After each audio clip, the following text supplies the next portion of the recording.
Okay. We're live.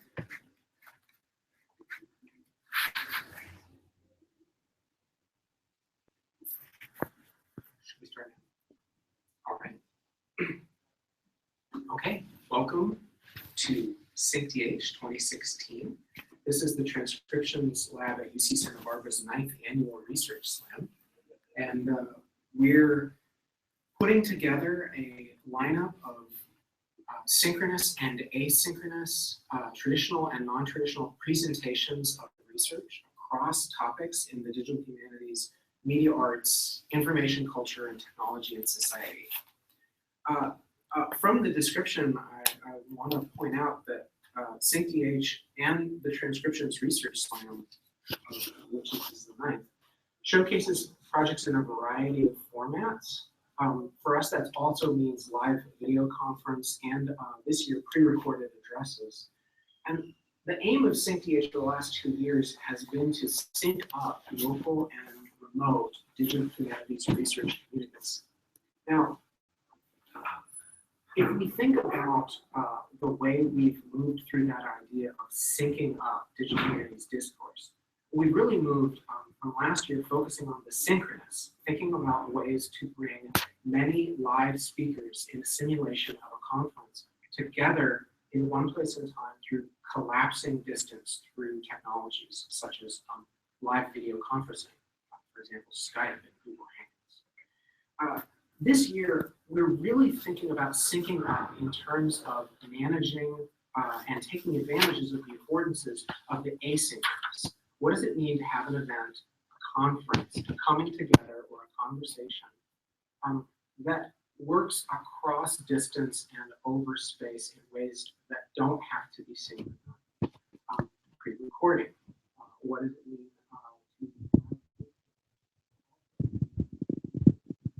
response, like delayed audience response?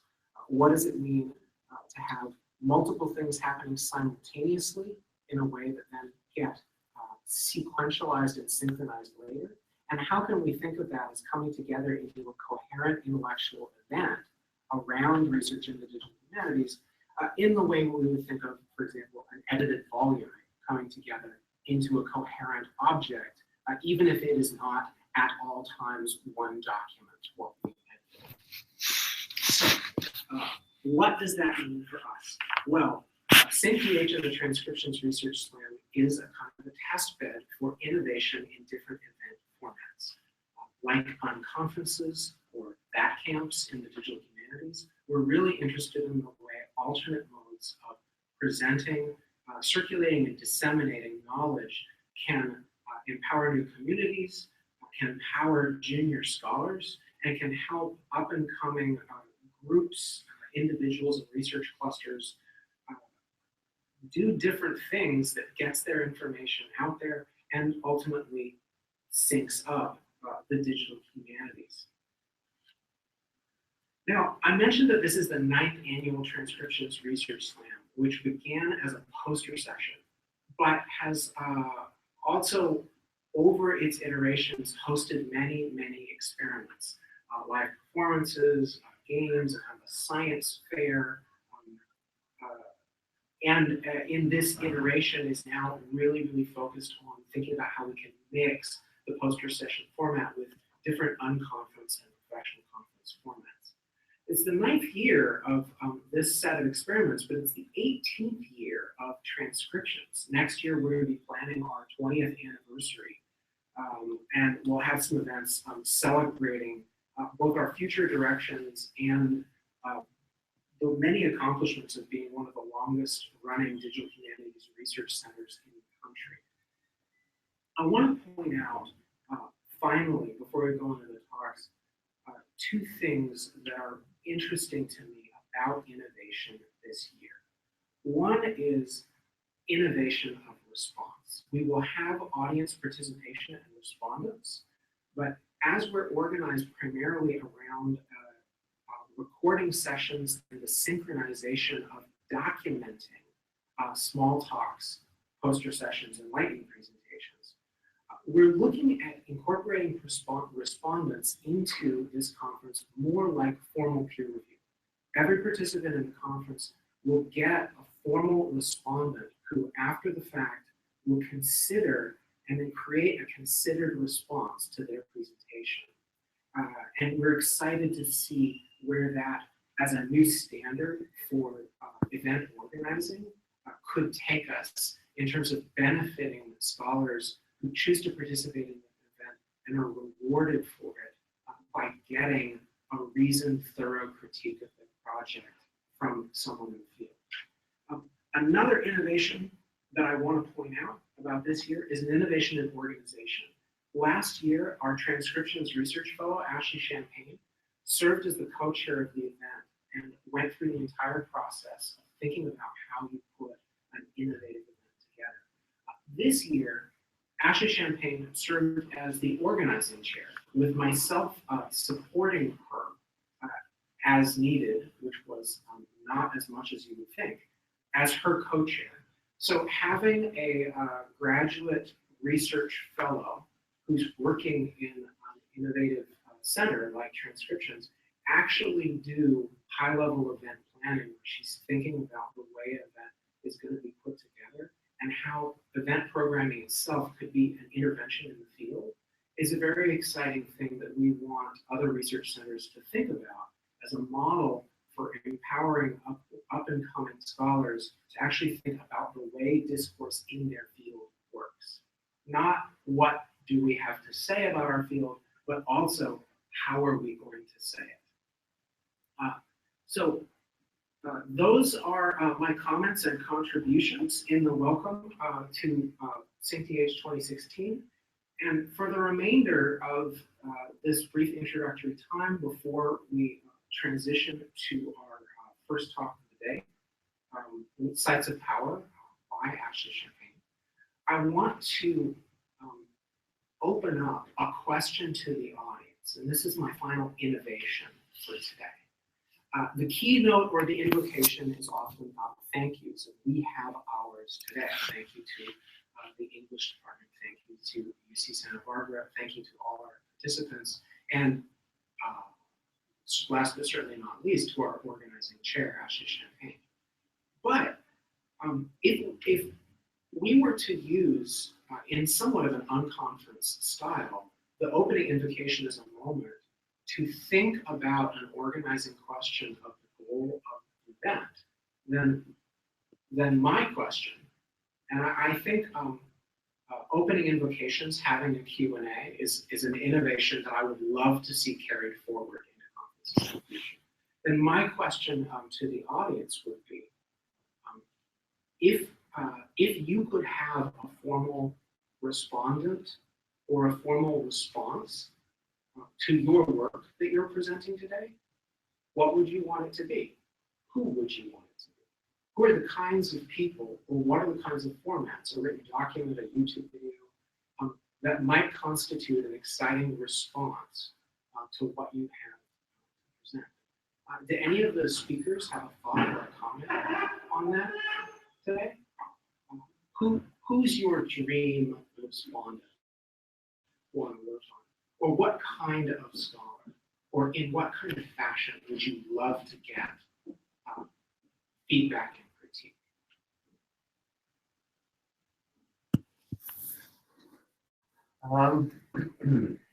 I think my work is inherently interdisciplinary, so I think I would want a variety of different scholars critiquing and responding to my work. But I think, like you mentioned earlier, the idea of having something kind of written after that stays with you, that isn't as fleeting as a normal kind of Q&A at a conference. I think I would really appreciate that, something that I could hold on to and continue to use as my work transforms and develops further along. As to who, I think definitely, again, so interdisciplinary people, those who are working in my field, and definitely a few people outside the field as well. So I can get a variety of different things. Thank you. Following that?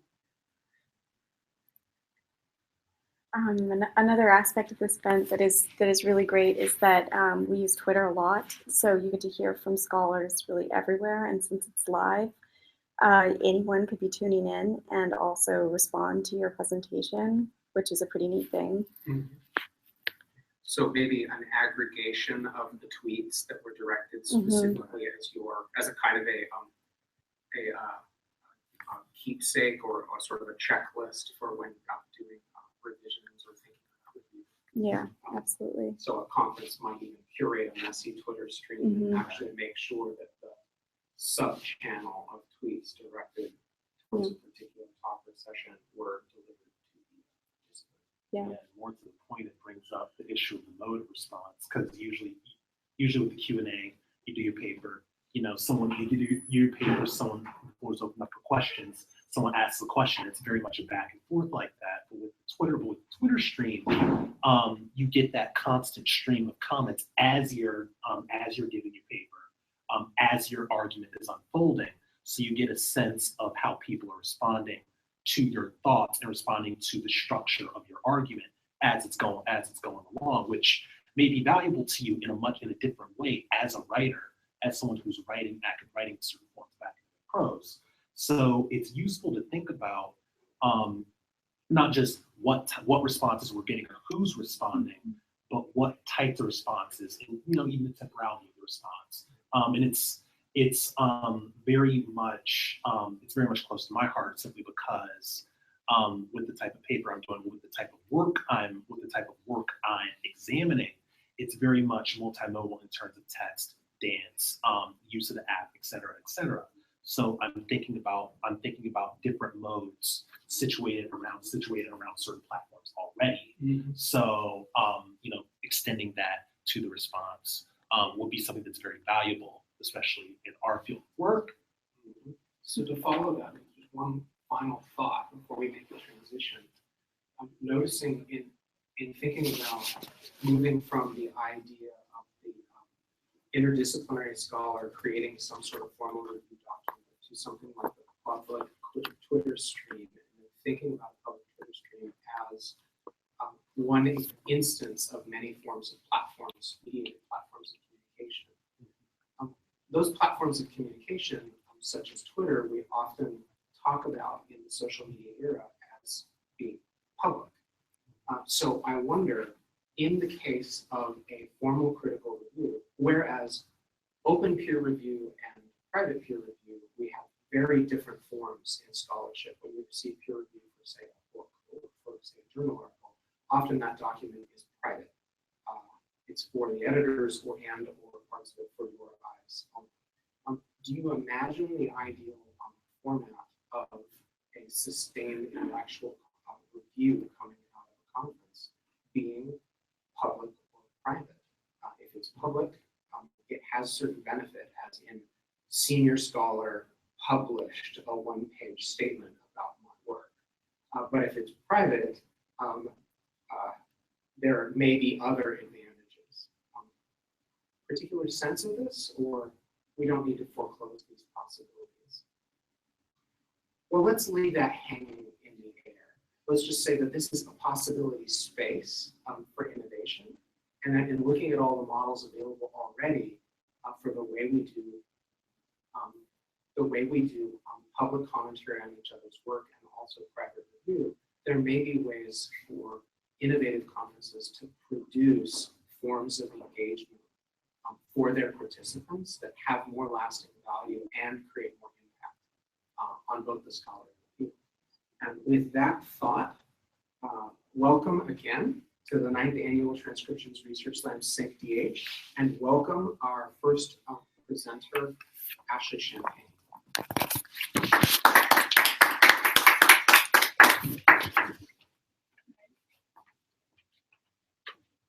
Thank you so much, Jeremy, for that generous introduction.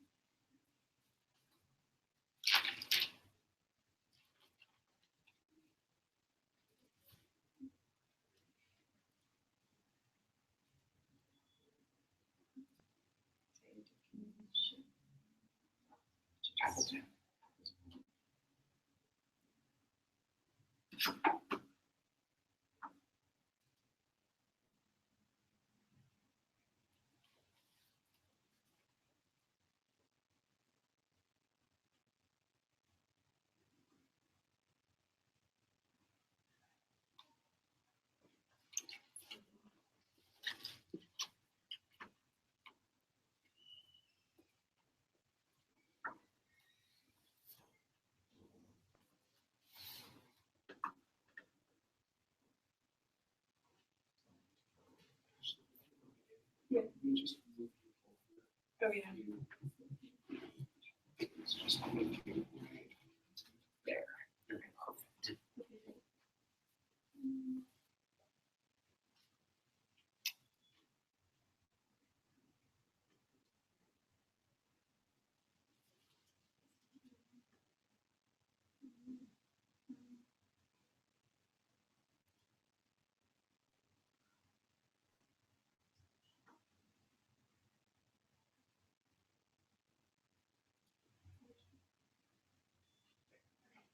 Sorry about that. So thank you again. I'm Ashley Champagne. I'm a PhD candidate here at UC Santa Barbara. And this talk comes out of a chapter of a dissertation that I'm writing on Amazon and the Heath anthology of literature, an anthology that was first published in 1990 in order to challenge the traditional literary canon that often did not consider writing by women or minority writers of aesthetic or thematic importance. While Florence Howe, co-founder of the Feminist Press, expressed confidence that women's studies departments were institutionally secure in 2002, she voiced concern about a site where women needed parity, the internet. Howe argues, we owe progress in women's studies research to our students who are now not only those in our classrooms, but potentially those in front of computers around the world. How does the internet now reflect or dismiss the near 50 years of work by women's studies scholars to include women in the historically male canon? Taking book sales on Amazon as a point of departure, this presentation engages with the literature Amazon promotes through its recommendation engine.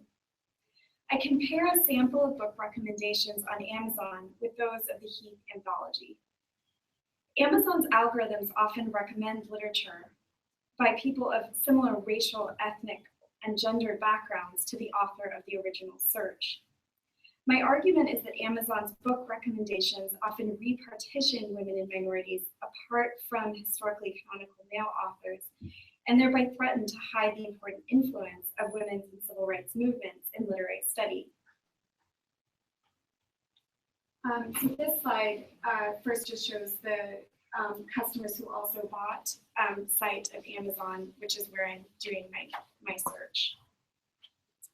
The marketplace, we know, has always influenced reader tastes. The advent of mass paperback books in the 1930s, to give one example, influenced reading practices by generating so much more money than serious, quote unquote, publications materially distinguished by hardback covers. Pocketbooks, the first publisher to produce mass market pocket-sized books in America, published only 2 Black women writers, Toni Morrison and Alice Walker, until 1986. So many Black women writers did not benefit from the increased sales of the paperback medium.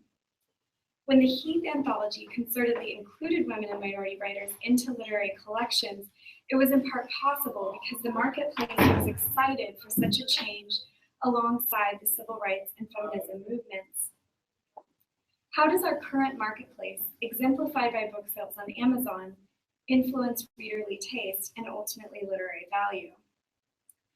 I collected the book titles and authors of literature that appear in Amazon recommendations for users interested in Anne Petrie, the first African-American woman to sell over 1 million copies of her book, The Street, in 1946. The reason for this data collection is twofold. Firstly, when I searched Amazon as an anonymous user, books I wanted to read were often paired with writers of similar racial, ethnic, or gendered backgrounds. Secondly, I wanted to explore the influence of Amazon on canonicity, or the literature that is considered highly valuable in the 21st century. So I knew in looking at Amazon that books are sometimes recommended on the first page and then the second page, and so I made note of that in my data. So this just shows an example of that. I researched Amazon's algorithmic collections by documenting the recommendations I saw when viewing specific works of particular interest. Amazon's recommendation engine in part works by collecting data on what people will most frequently buy alongside the item they view.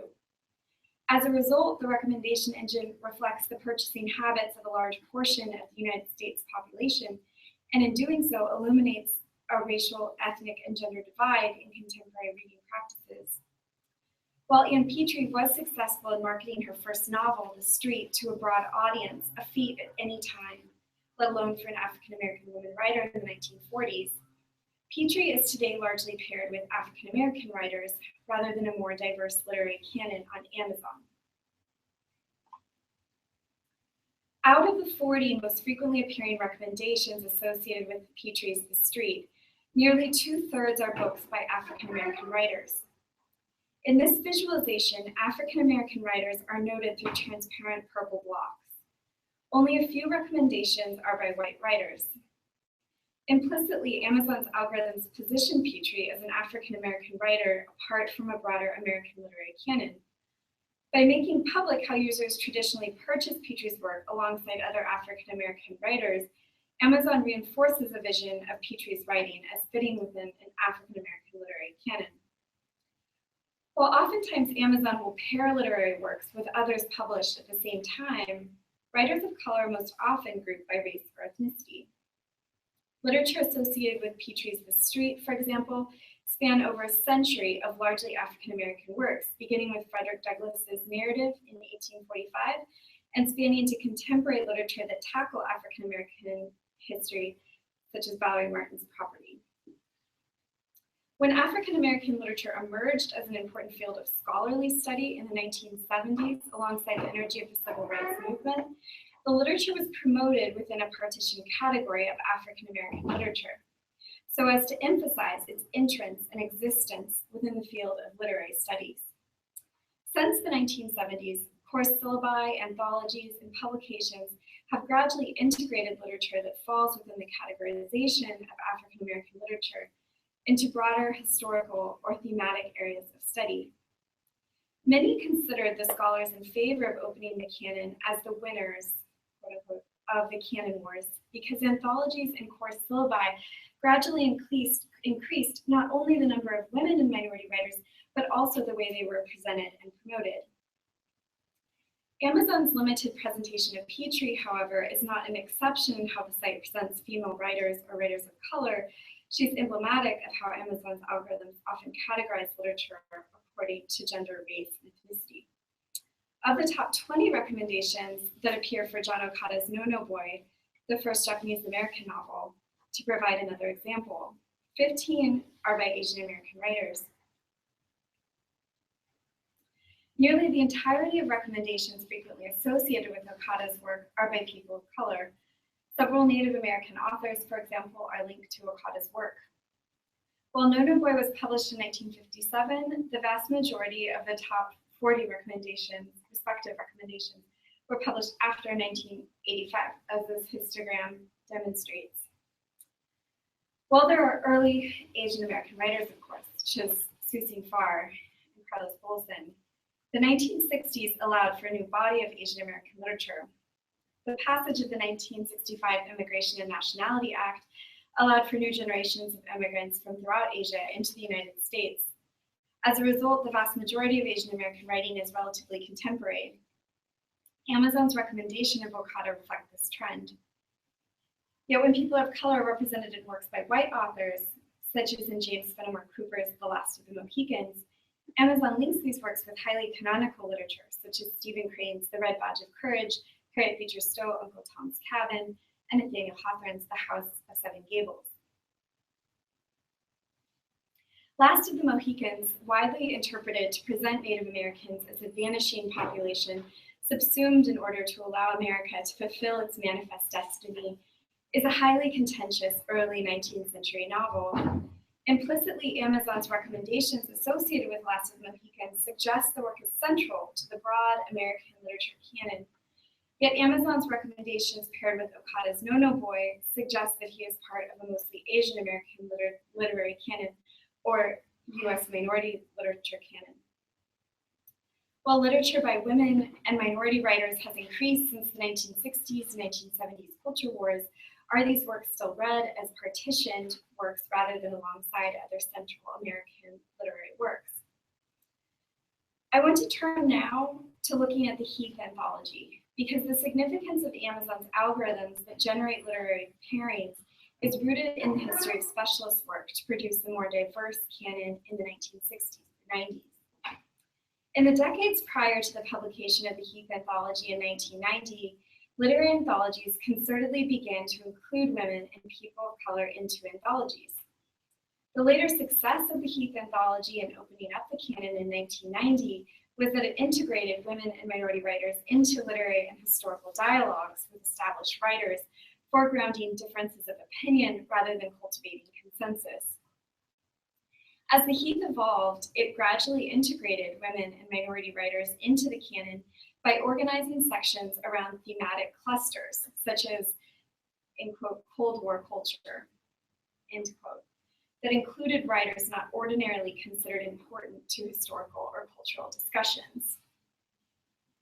So here are just some examples of that. So here is the Cold War culture cluster. You'll see Ann Petrie is in that section. Here's also beat poetry in the Heath anthology, which also includes 2 female writers. The early Heath anthology, however, organized its authors largely through a linear chronological format. This slide was made Google searching beat poetry and seeing all men. So this is a BuzzFeed of beat generation writers, so you can figure out which one you are.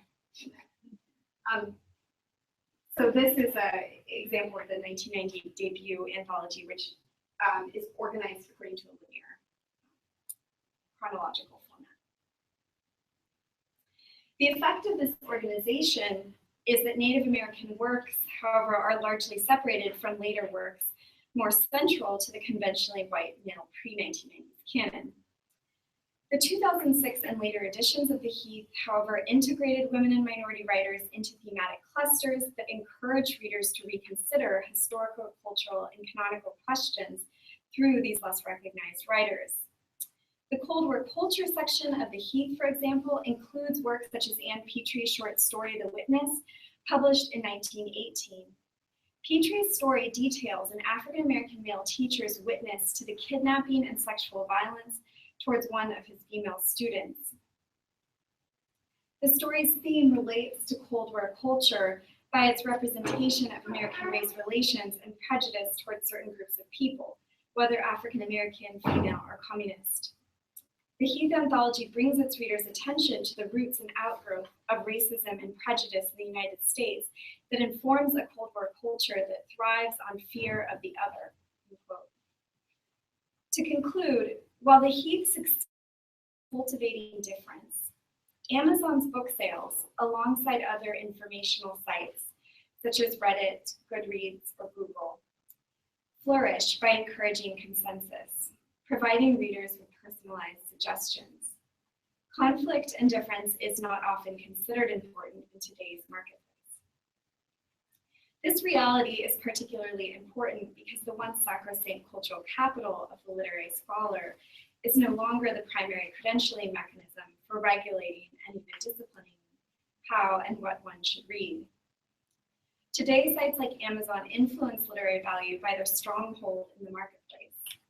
While we cannot necessarily change Amazon's book sales strategies, we can think critically towards historicizing Amazon's book sales within the context of literary collections and anthologies that once had more power to change consumer taste and reading practices. Thank you.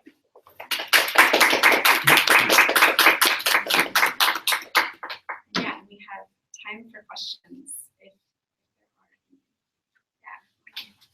there are any. So I guess I had a question about the process of getting the data from Amazon, and considering, their, data mining culture within their organization. Just how did you find that process? Was it, and also trying to figure out more about their algorithm, what were you trying to figure out, and what was the process? Yeah, Amazon is, it's a great question because Amazon is a very difficult site to scrape data from because it's always changing. So there's some things that I've done to try to limit how much it changes. So one of them is always signing out of Amazon. So that never changes. So Amazon can't collect data on that. When I sign out, I collect data through that way, and I'll collect it through a software resource called Outwit Hub, which can scrape the recommendations from Amazon. I can only scrape a certain amount of layers deep, and that's because Amazon site is built in such a way that it makes it very hard to scrape, but it will capture a certain few layers deep. Once I capture that data, it will change slightly when I'm an anonymous user. So I collected this data over the course of 2 months, about once a week, just running a scrape, and through Outwit Hub. And then when I got the results, I would document them as if it's in the first position on Amazon's recommendation engine. I give it a 1 in my spreadsheet because that's the most privileged position, and then a 2 and 3 and so on. And then I'll take the average of that, and then that's the result. But it changes very slightly in anonymous settings. So then I'll collect that, and then and I date it. I always take account of the date, and that's how I've been collecting it so far. So yeah, Jeremy. I had a question about your final comment about impact, and I was wondering if and we and us having an impact. So if by we rather than publics we meant scholarly communities, or say even scholarly communities invested in literary objects, say teaching fiction in their classes. If that we imagine, compared with literature, history, etc., the broad humanities, if that we imagines actually having an impact, say I have 400 students next year, I'm going to assign them some books, and many of them will go to Amazon rather than my school bookstore, and so they might buy those objects together. How does this cause you to reflect on scholarly canonicity in objects like, say, the syllabus or the reading list? That is to say, do you see in the co-appearance of works under sort of, say, the racially themed class versus the periodicity class, do you think Amazon is not registering the impact of syllabi of the scholarly community, or do you think that it is registering the impact, and that partly this is not just how Amazon sells books, but how we teach classes? Yeah, absolutely. It's a great question. I think it's definitely the latter, that certainly as specialists who teach a class and assign course syllabi, those students are going to go purchase a lot of times that's on Amazon. So clearly a lot of the algorithms are taking into account course syllabi because people are buying the whole package on Amazon. So I think we can definitely see an influence, but it's also an influence that's broader than the academic community. And so because that influence is broader, we can see it as something that is beyond, I guess, the academic view of canonicity. But then at the same time, it raises questions, I think, of then what our course, how do our course syllabi represent American literature? Because certainly course syllabi does influence how people purchase on Amazon. And how, likewise, how many courses are U.S. minority literature courses that are teaching a syllabi that includes like grouped literature that almost always appears on Amazon. So I think it's definitely both. And so one thing that I've also been looking at is the Open Syllabus Project, which recently released its data, and that a lot of times will be very similar to Amazon recommendations. So you can see clearly that there is a lot of similarity. It's asking a lot of different questions than what I want to ask through the Amazon database, but certainly we can see patterns in both. Yeah. Thank you for your talk. I was wondering if what the results are like when you're looking at white male authors. Do they get grouped often together as the African American authors do, or do they have a more diverse range of recommendations? Maybe this is something you hit on. Yeah, no, it's also a great question. So Ed Finn is a scholar that has produced some really great work on Amazon recommendations. And he developed the term super canonical for writers who have sort of passed through the standard groupings. So Zora Neale Hurston is one of those writers. Their Eyes Were Watching God. That will appear in a lot of different searches by white male authors. So you'll see her, but you wouldn't see somebody like Ann Petrie for the most part, because Ann Petrie isn't super canonical. But most of the time for white male authors, particularly those that are maybe not the most canonical, they're going to appear also in groupings of, say, they'll also appear in a similar kind of grouping.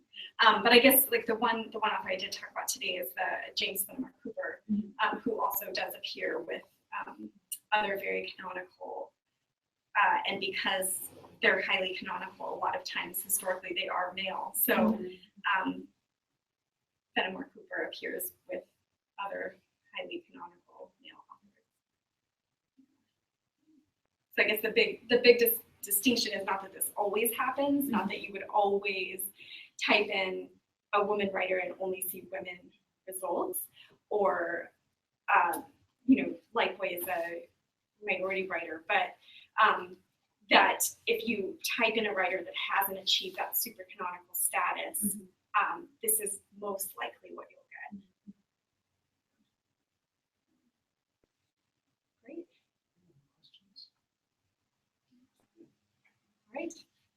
All right. Great. So I am also the moderator for the event today. So I will introduce our next speaker, who is actually syncing in, so will also help do that. But it's Garen Hale, Dr. Matthew Hanna, and Dr. Heidi Kaufman from the University of Oregon. Their talk is Building a Digital Community. This presentation is particularly interesting to me as I got my master's at the University of Oregon and pursued digital humanities there. So I'll try to pull them up, but this will take just a minute. Thank you. Oh, yeah.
Good afternoon, UC Santa Barbara. We're coming to you from the University of Oregon. My name is Matthew Hanna. I'm the postdoctoral fellow assisting the digital humanities here at the University of Oregon. My name is Gary Hill. I'm chief director of Science.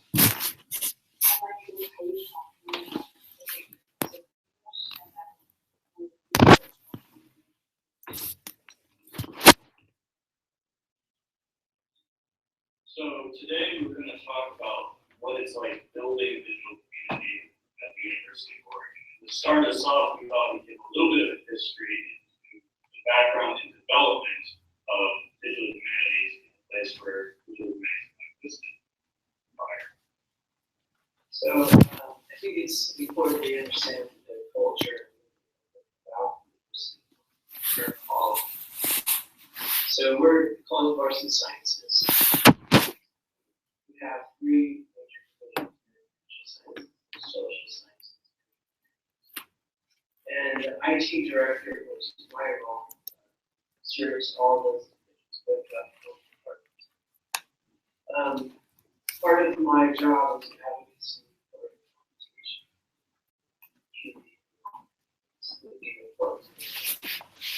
We have part of these service areas that includes web services, system services, all that. Training. Part of my role also is to serve on the CAS leadership. That's basically our teams.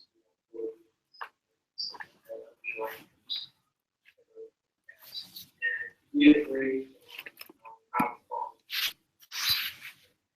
In one of those meetings, we were discussing how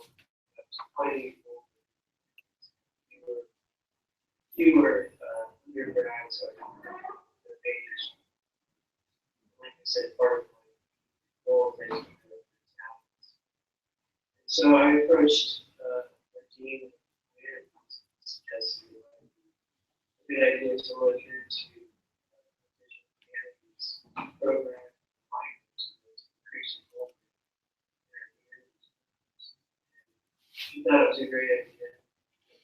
Some investigations. I did. I looked at other universities that programs, and they all had really strong programs. They had course offerings, like courses that don't offer. And she also wanted you to try to find the program director. And so part of the meetings we were having, trying to get some of them, and Heidi and I approached the meeting as about kind of what we envisioned, and she asked us to go on to UCLA to see what their program was and try to understand the keys of success for it. So we went down to UCLA and spent and showed us their infrastructure. We got to interview quite a bit of the school, their efforts, and we started using some of their skills, some of their vision collected, tried to put together what is kind of the rudimentary beginnings of what's going on. So when we got back from UCLA, we think about where did we how to proceed. So initially, we approached things from two different directions. The first was to create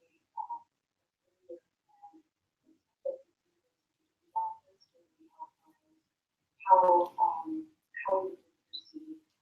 We are building digital humanities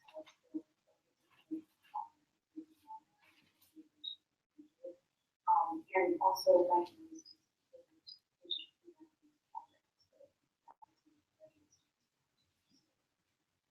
And so that proposal was submitted to the Peace Office, and they were excited about it. And part of writing that was about imagining that we use the program, but also linking it to these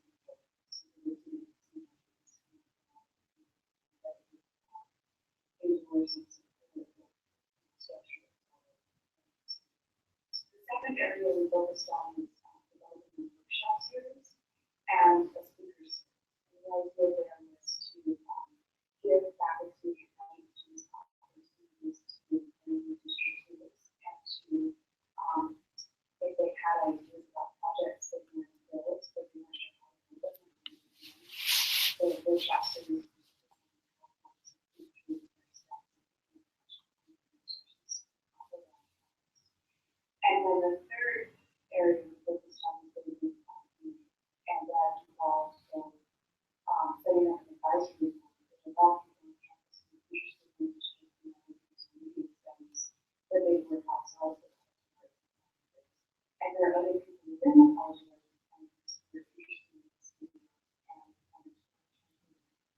So initially we had used twice the time.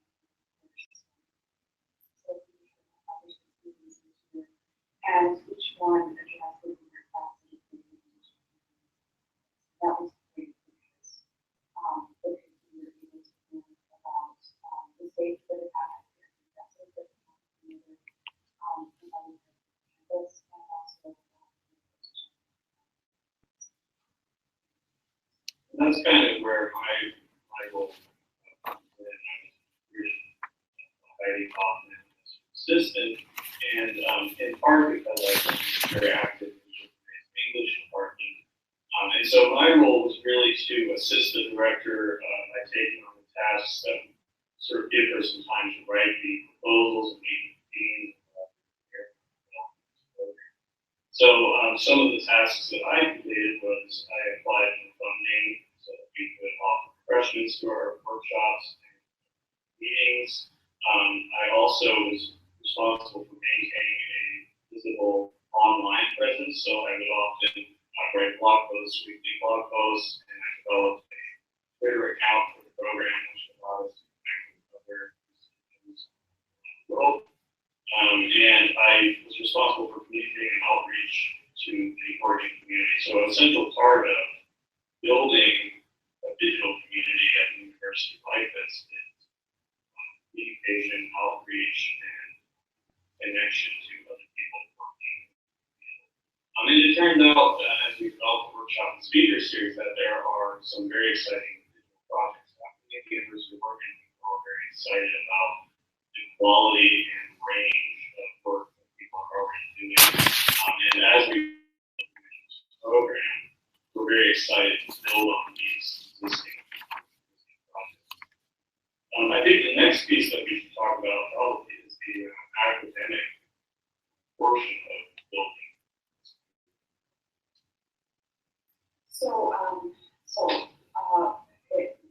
Instead of things up as an academic program, we needed to be first we had to find out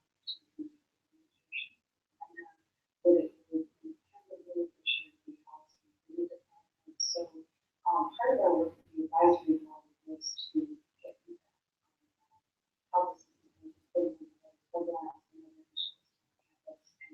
what the process would be like for and every institution has different so we have to how that would work. And then ultimately use what we do is to the college. And again, we wanted to be very focused on the community setting up a program that would be useful. So rather than putting the focus on the side research questions, we wanted to do that particularly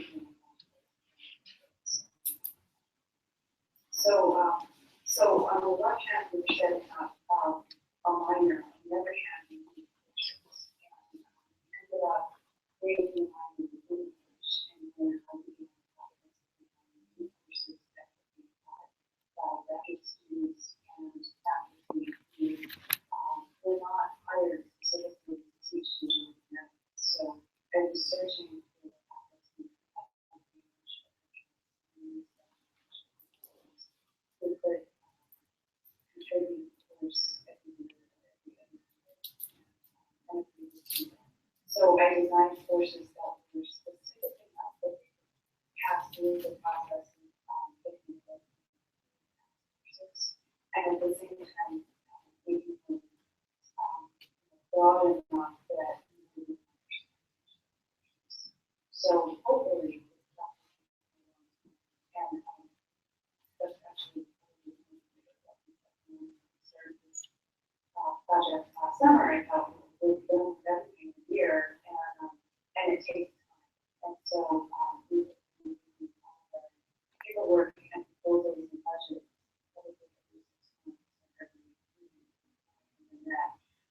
to reflect our changing understanding of what it takes program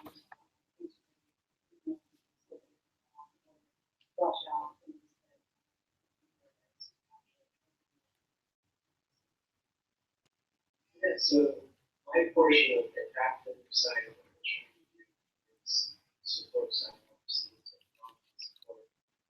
So my department is only 5 years old. So a lot of what we adopted is to consider scope and scale. We don't have unlimited resources here at the university. And so we need to make very deliberate choices on technology programs that we support. So you can imagine that something that is moves in the digital and spread all. So the faculty which have their applications that a whole separate set of applications. And from an IT perspective, we can't support every single application. So we have very deliberate applications support.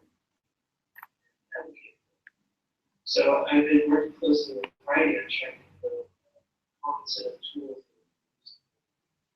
both from the students' perspective and the faculty's perspective.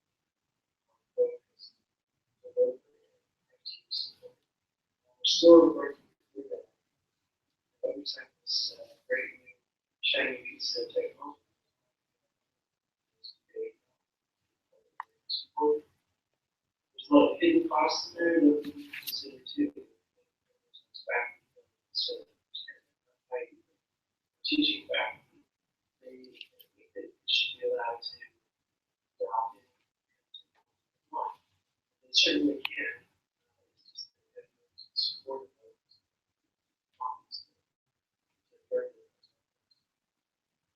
So my role in the academic portion of building this program is a little bit different. I was offered a one-year postdoctoral fellowship to assist Heidi with building digital humanities at the University of Oregon. So I saw this as an opportunity for sort of personal and professional development. And so for me, the academic portion really had to do with developing crucial skills that I could then use on the market, whether I apply for academic jobs or not.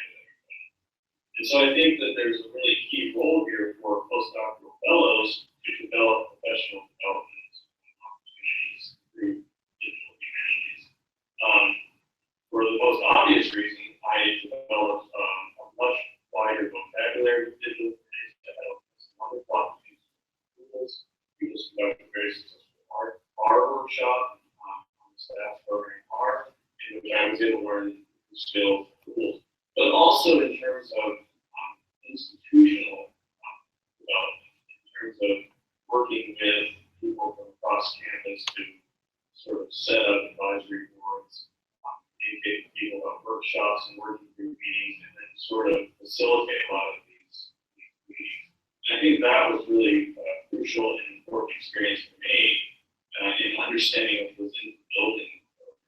And I've been able to use a lot of the collaborative and interpersonal connections that made during this year to secure more opportunities, other postdoctoral opportunities. So I think that at an institutional level, there's great opportunities for postdocs and graduate students to get involved, even in a burgeoning program, and really parlay that work into important job skills that can really help make a difference on a very competitive job. And as we think about the academic portion, we also should think about the role of IT support, which is kind of the third platform in our community that builds. Yeah, I'm probably going to echo what I was just talking about skills and trying to learn more. IT support we found in the teams and absolutely important. The faculty don't necessarily need to know how to do programs. Think about the projects that we develop themselves. So really needed programs. Fortunately, my IT has we've got applied programming, and we also do enterprise application. So we have a very skilled team.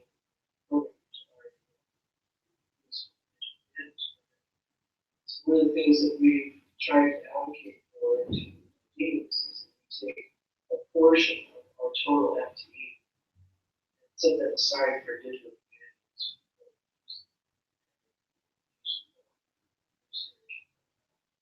So that we have a dedicated number of hours that we can spend on digital humanities programs. Alongside of that is developing an application process, the matrix that applicants will go through, will rank them, and the committee will decide whether the application piece of research will apply or not. We also have trainers and similar topics developed for those who workshops. And we have a portion of the systems team. And I wanted to say, this for the support at this with academic design. One of the most exciting things for me has been consulting really probably efforts to like email, even somebody who has an idea for a project, classroom project, or they develop a classroom project and tell me about it, or they can develop some kind of professional research projects, and they need help figuring out and what kind of person that would be appropriate. Sometimes people just need help saying it, and other times they can. So I would absolutely do that.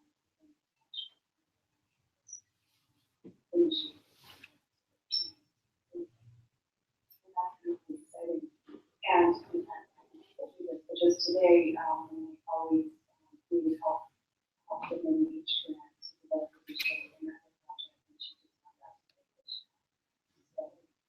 So it's really fun to watch people sort of figure out how to set things up and then that.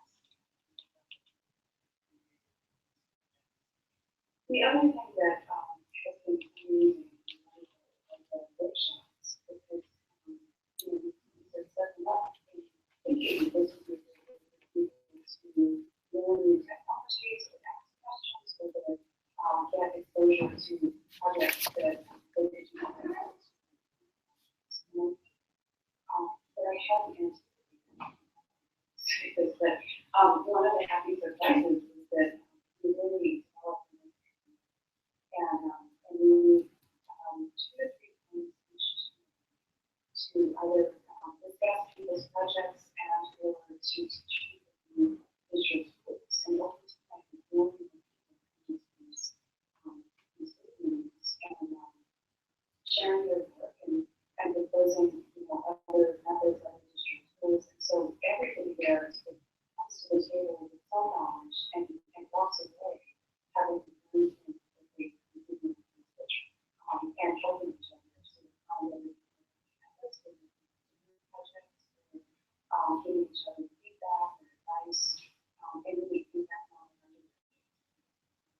So we continue to do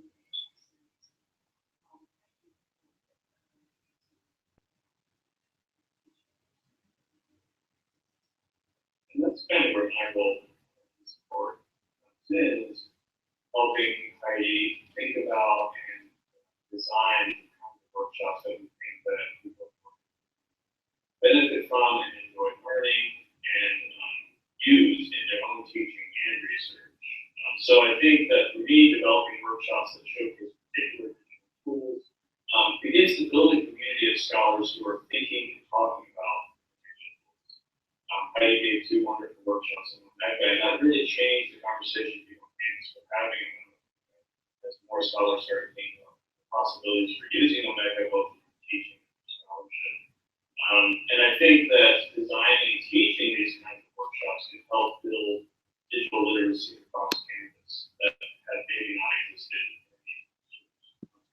forward. And I think that a lot of scholars and teachers at U of O are beginning to think about how to use classrooms, whether it be first year composition, whether it be in other history courses or geography courses, we're having conversations about how to implement digital tools and workshops really allow us a place to try out some of these tools.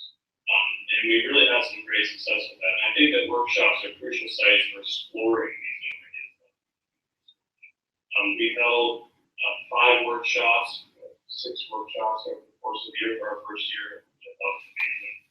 We held workshops on Jefferson Commons, Voyant, Omega, Palladio, Cytoscape, and R, which are all very amazing tools that people pick up very quickly.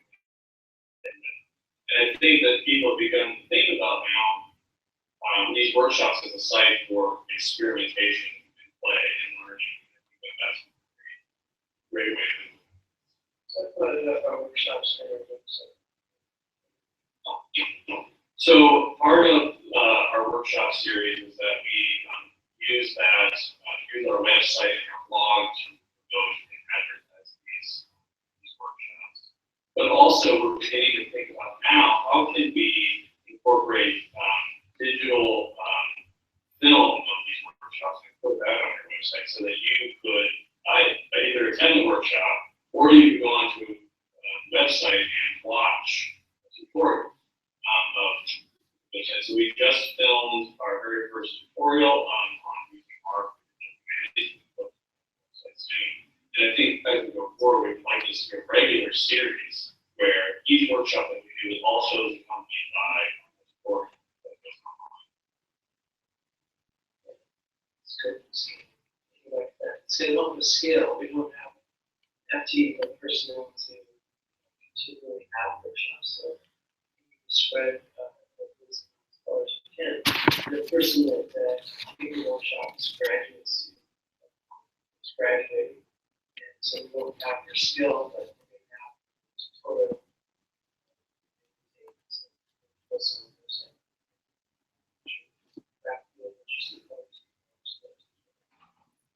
I should add, as we the website as well as the workshop series, the word about workshop series will help people have been contacting me and obviously attending our workshops with community workshops.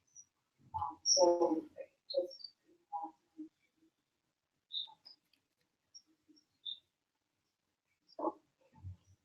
just sharing what we know. And I should also add, we also reached out to the local community collections, because we want to be able to develop a program that's community colleges which are computer skills. So that way students who take introduction to digital colleges and to be involved.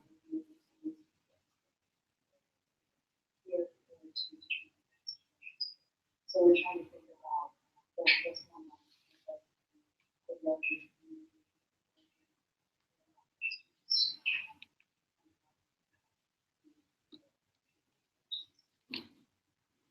I think another piece too that research industries that we build. It turns out that people on the University of Oregon campus are very excited about humanities, and we just so diffuse and work. Just to sort of recap this amazing year we've had, not only did we host all of these workshops, but we also hosted the speaker series, and we had people come to speak about the work that they're already doing. So we had people coming to talk about game theory, mapping history, modernist archives, homelessness and home archives, philosophy built, the Oregon Petrarch Open Book Project, biblical annotation, the colorful lanterns of Shane Young, which is this sort of wonderful digital project where you can explore this lantern on this tapestry, the digital Mitford Project, the Yemeni manuscript digitization initiative, multimodal writing competition, distance learning. So I think that as we've been putting together digital humanities programming, we've actually found that we have a wide group of really excited scholars who are coming together now. So I think we're almost out of time. And I just want to add that, that this obviously really takes for the things that you'd like to reach out to us. Please feel free to get in touch.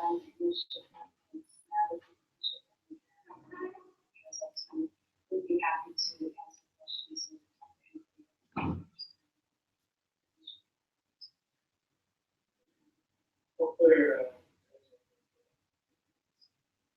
I will be answering fielding questions on Twitter at OregonDH.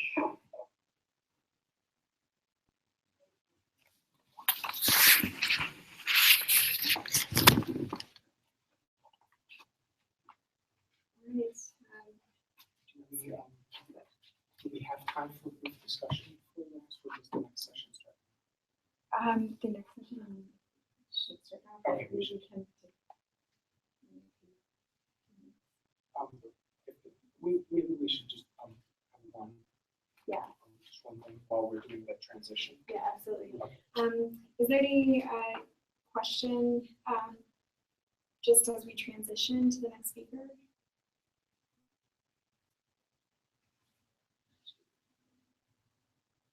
So just one thought on this is thinking about the way that these three intersecting positions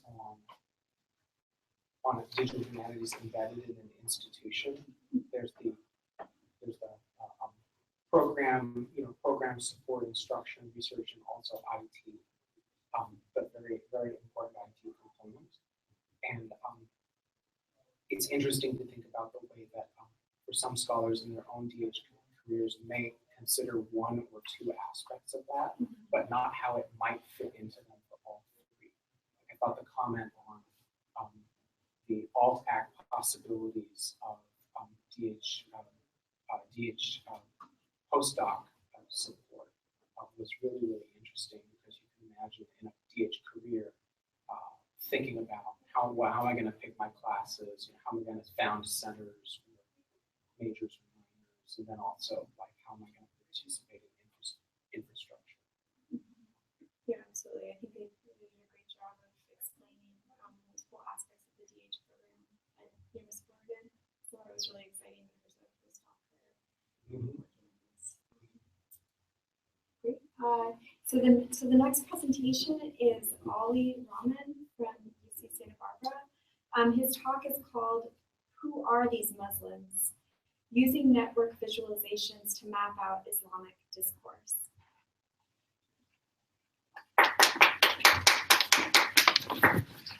Thank you. So my presentation / talk today is going to be covering a lot of different things. It's going to be, mostly focused on one aspect, or hopefully one aspect in which I will pursue forward with my larger dissertation project. But yeah, using network visualizations in particular is the next step, and this is the next thing I'm interested in doing for this project. So first of all, to give a context of the larger project, the basic point of this project is to examine American Muslim culture and see how it has kind of come to reach its particular understanding of norms, mainstream or normative Islam, and how the different communities, sub-communities of the American Muslim community work and interact with each other. So the larger project will have data visualizations of social networks and amongst American Muslim scholars, institutions, organizations, and other public figures in the Muslim community. A lot of them tend to be activists as well. Utilizing close reading of the religious literature that circulates among American Muslims, including the Quran, Hadith, exegesis, and commentary as well. And mostly for this, I'm interested in how American Muslims are consuming these materials through various digital means. I did another project on the Quran on Twitter and how Muslims are taking in various verses of it. And then also I want to incorporate a survey and actually question American Muslims especially those who are attending or are part of these various organizations, about how they, about where, how, and from who they receive their religion, or the various means by which they receive their religion, the websites or the communities or other tools.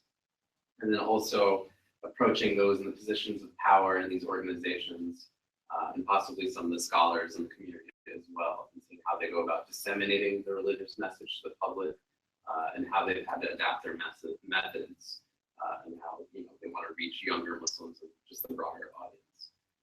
And then my overall goal by the end of everything is to make this accessible to the greater public.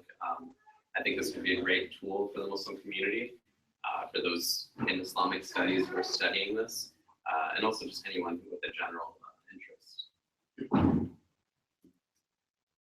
And I'll mention another project that happened in the past year that hopefully will follow the same intentions. So some of the research questions I've had, that I have and continue to have, how do Muslims interact with Islamic figures and institutions? Through what mediums and for what purposes? Who holds the power? Who's the new ulama? So the ulama is a term for the religious elite in the Muslim community. And this, I mean, there isn't really an appointed ulama. The Muslim community is not, there's no centralized authority, at least in Sunni Islam. In Shia Islam, it's different. But in Sunni Islam, there is no real authority. So the process is a little more complicated, especially when you look at a community like American Muslims, where a lot of the time they depend on having their credentials authenticated by going overseas and being educated at these other institutions, these more traditional institutions, like the University of Medina in Saudi Arabia, or Al-Azhar in Egypt, or Darul Uloom in India, in Pakistan. And then the next question, how can new media be used to enhance meaning in the Quran or Islam in general? And this is, I think, an interesting path to pursue, especially in light of some of the other work I've seen and read, like Laura Marks, who does work on digital or new media art and Islamic art, and the compatibility, the surprising compatibility between the two. And then the last question here is, how can multimodal writing be used to effectively communicate various theological concepts to the greater public?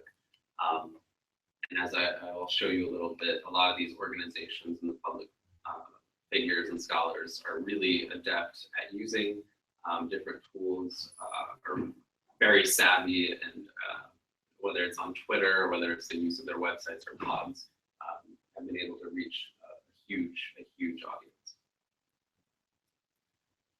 And then also, just to give a little more of the context and background on why I'm pursuing this. So like I mentioned, trying to understand normative and mainstream Islam in America, and kind of how it got to the place where it is. Various patterns I've seen in American Muslims as well. So I'll mention kind of the different groups, and kind of what particular leanings they have on a variety of different issues. Space for minority opinions and progressives. So this is something in the American Muslim community is definitely, there's not quite the same playing field. So trying to investigate that to some extent as well. Questions of who is the new ulama or religious elite in American Islam, if there is one. What are their backgrounds? Who are their sources and where they were educated?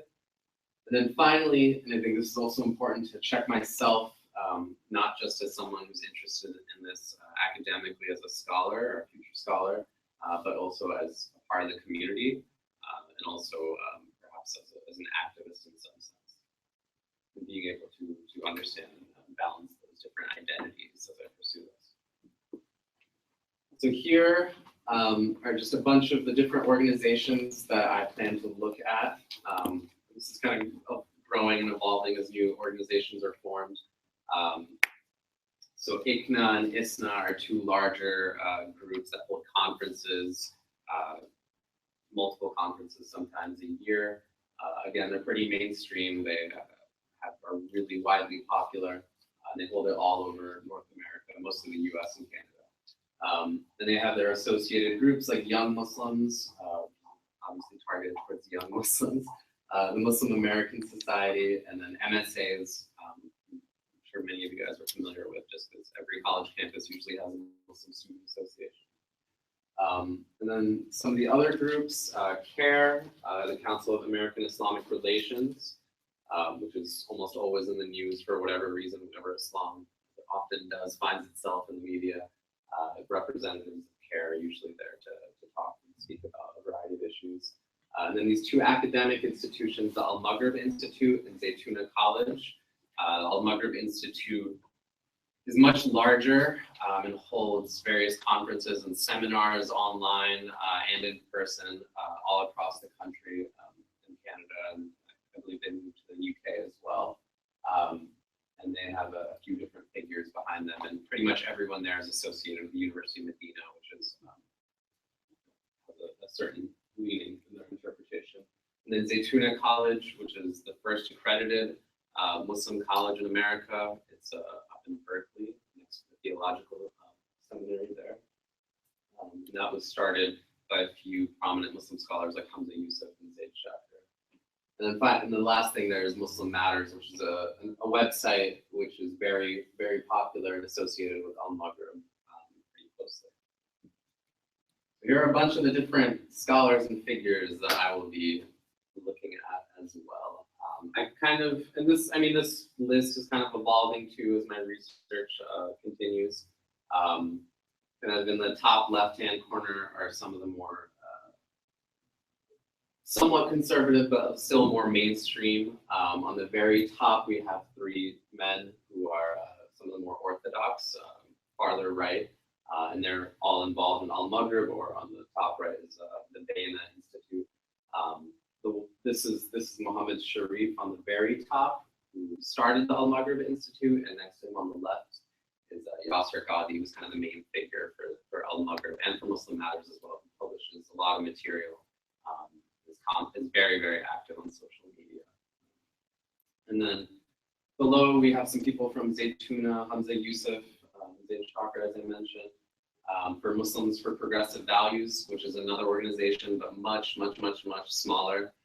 We have Amina Wadoud, who actually was educated more traditionally overseas in Egypt at Al-Azhar, and yet she's still in the Muslims for Progressive Values and constantly is pushing for more progressive and often feminist reading of the Quran and the various literature. And she kind of gained notoriety and fame for death threats and a bunch of different things when she was the first woman to publicly lead to Salah prayer at a mosque in America.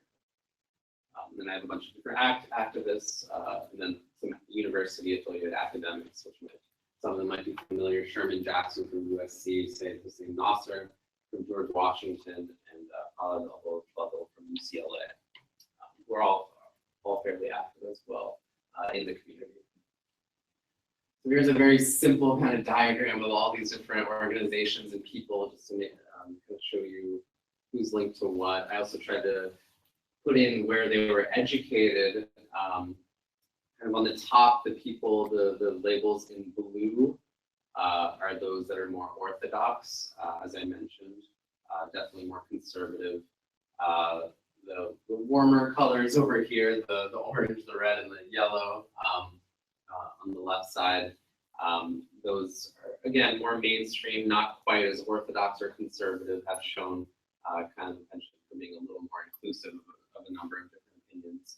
We have Muslims for Progressive Values in the dark green on the far left, and Zaytuna College, which again has shown somewhat a more inclusive and sometimes progressive approach than the University Scholars. So I wanted to talk about one particular kind of moment I think that really kind of intrigued me and inspired some of this work, is with the publishing of the study Quran. So this is a scholarly source.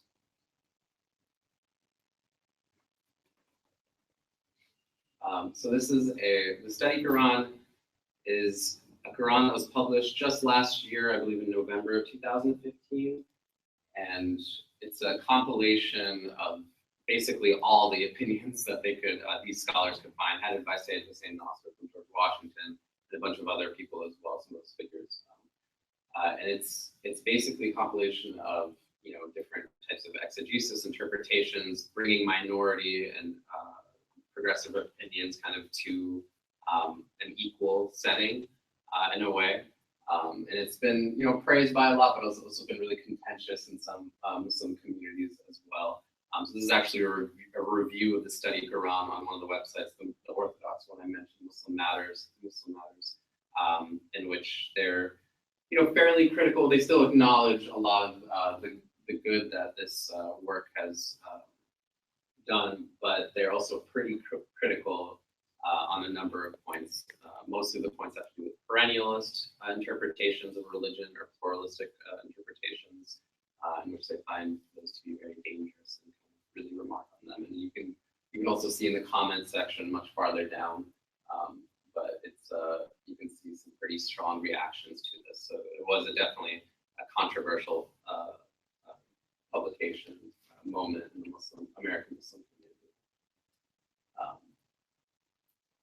Going back, so basically, if you look at this, so the groups in blue were basically the ones who were really against the study Quran. They were really against this idea of bringing all these different interpretations and opinions to life.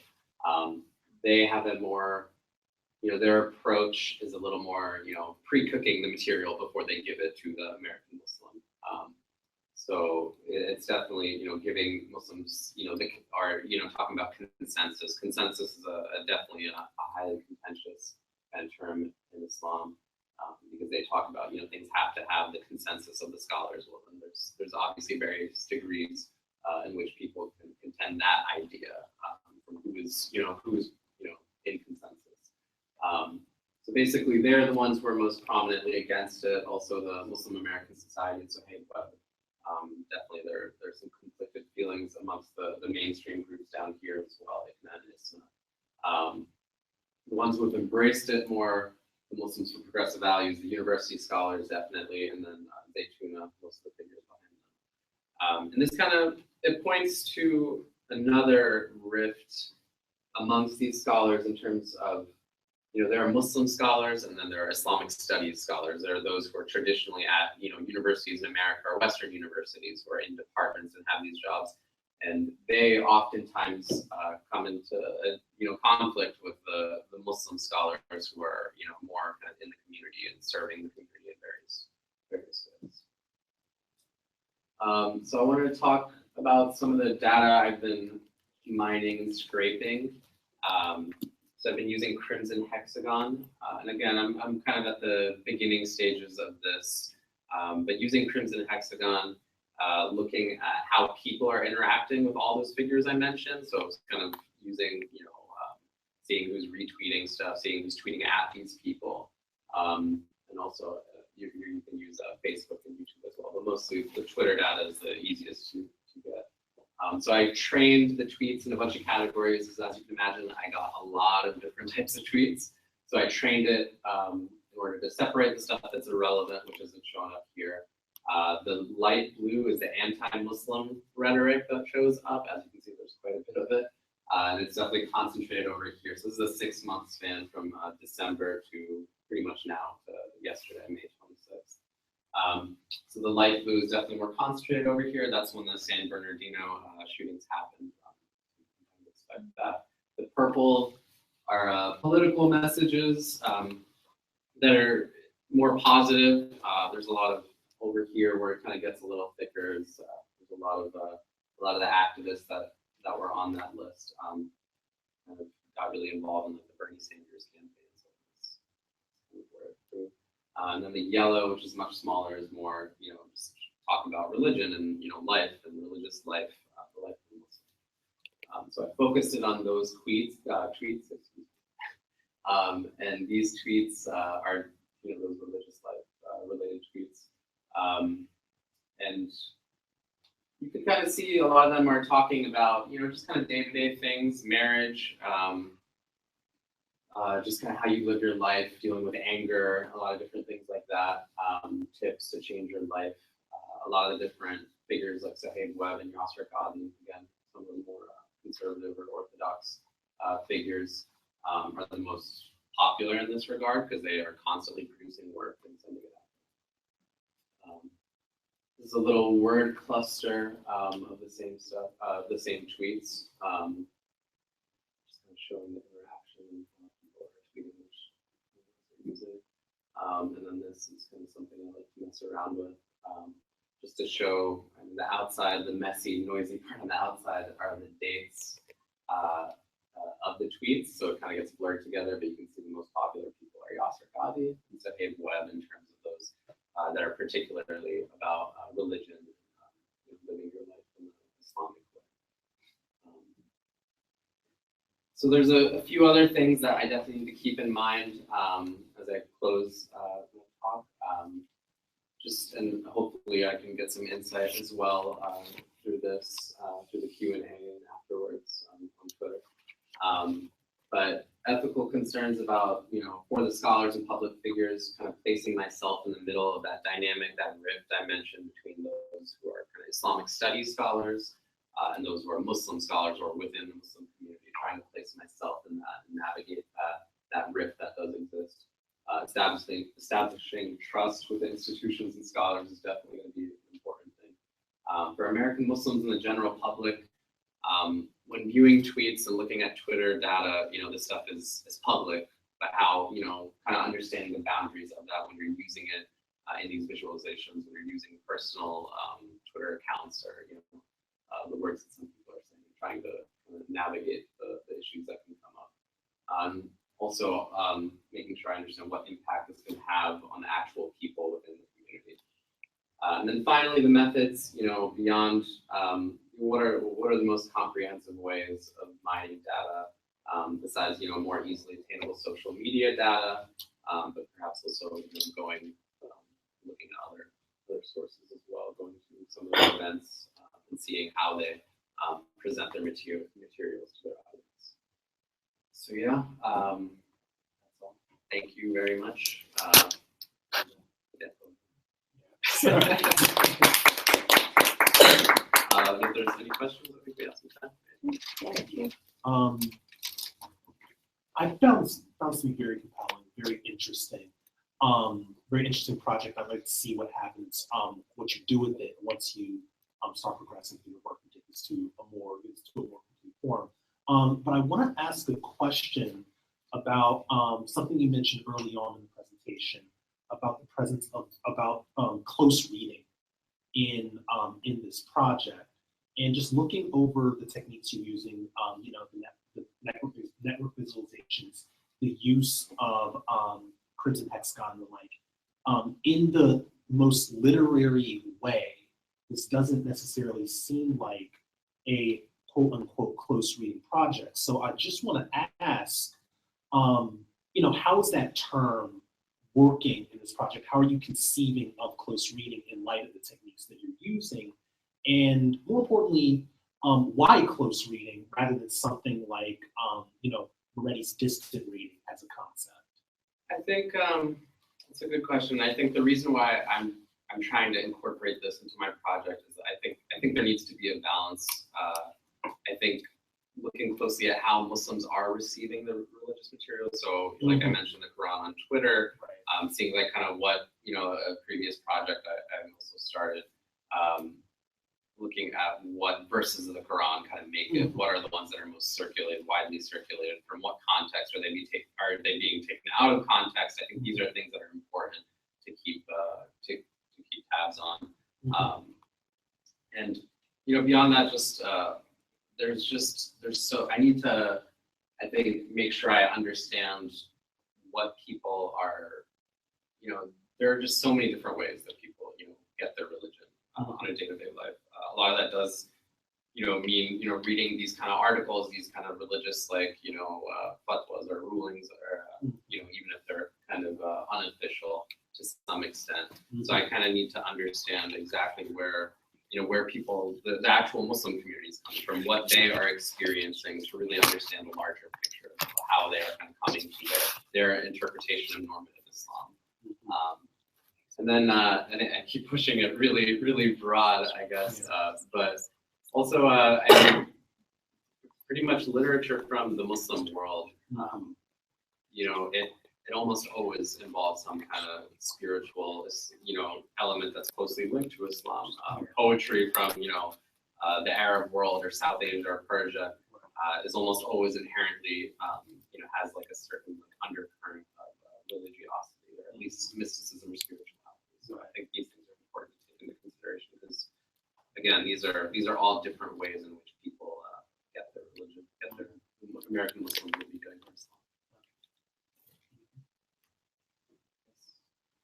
Yes, I had a question going back to, actually, if you don't mind moving back to the previous, your final slide here. So this question of the public and the constitution of the material that we're looking at as public, which you're thinking about in relationship to just discussing. To what extent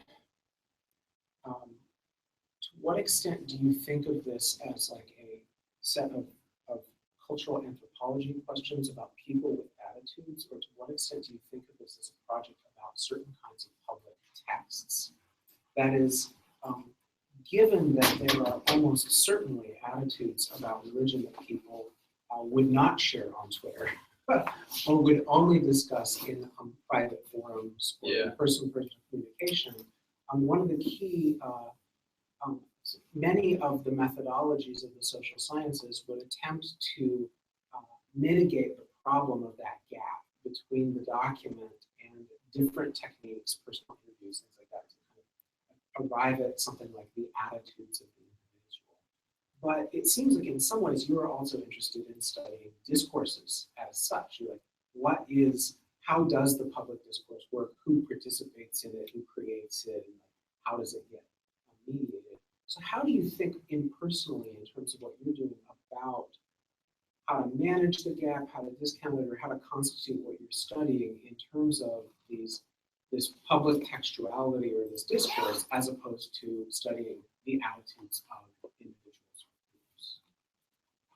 I think it's something that I still have to kind of come to terms with. It's something that I need to learn how to navigate. I think, again, it's like this idea of, this discourse is happening on a public platform, you know, like you said, but, you know, people are expressing them thinking that they're kind of in a community. They're expressing them to members of that community, so insiders of that community, and not necessarily, you know, at least, you know, thinking of, you know, those outside of the community viewing and taking these little bits and pieces out of context. I think that's a problem that I think the Muslim community knows pretty well, getting things taken out of context. And it definitely has fueled a lot of other anti-Muslim rhetoric. So I think that's an issue that I'm going to have to think about in terms of my place in the community as well.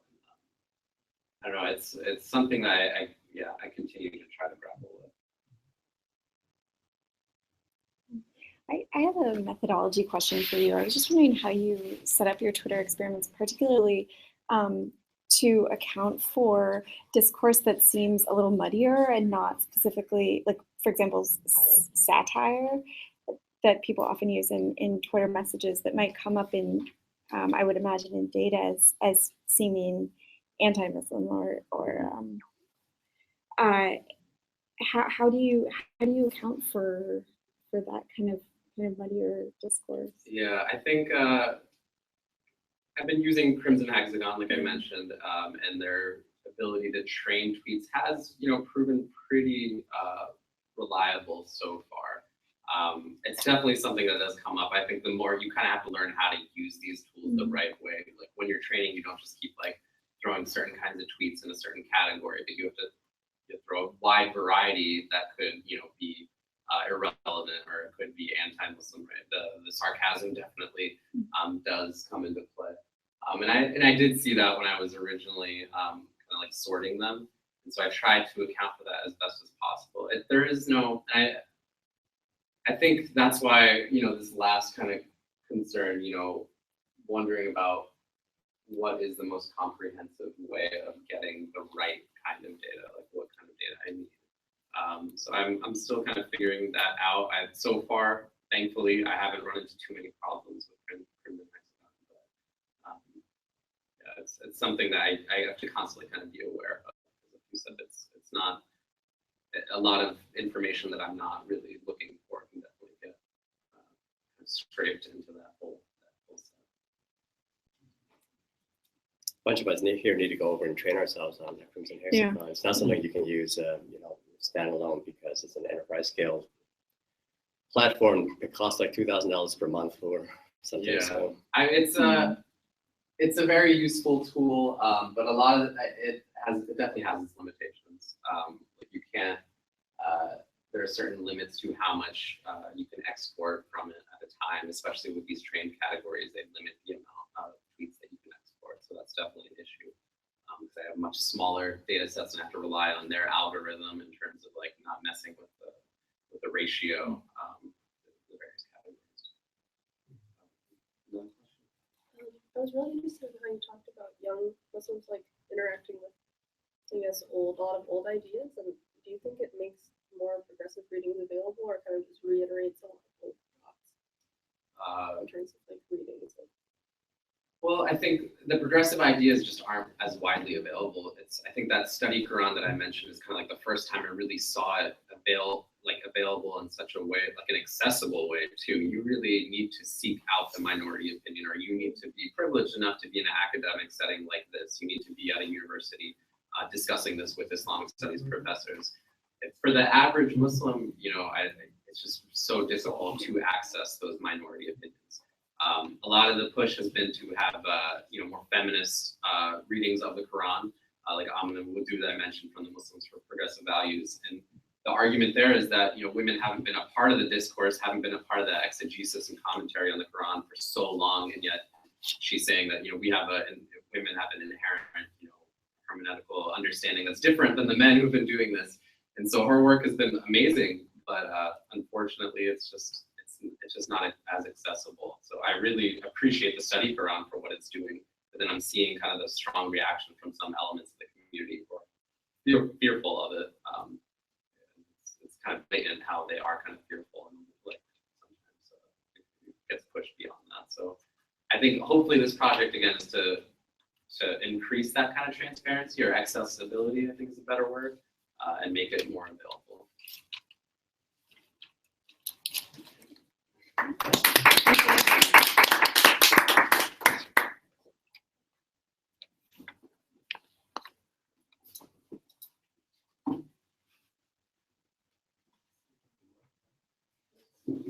Okay.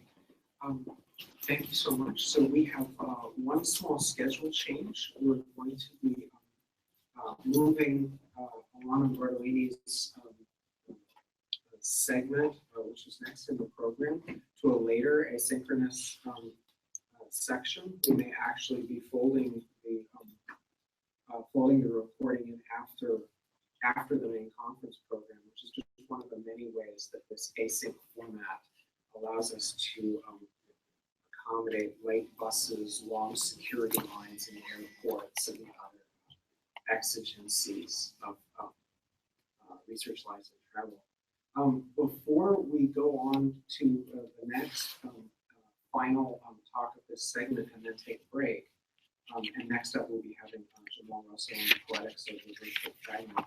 I just want to reiterate the opening question of the morning.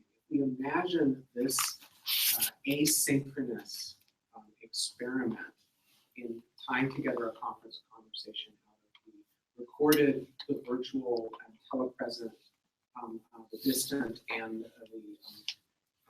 the prior and the posterior, and we imagine integrating into one conversation.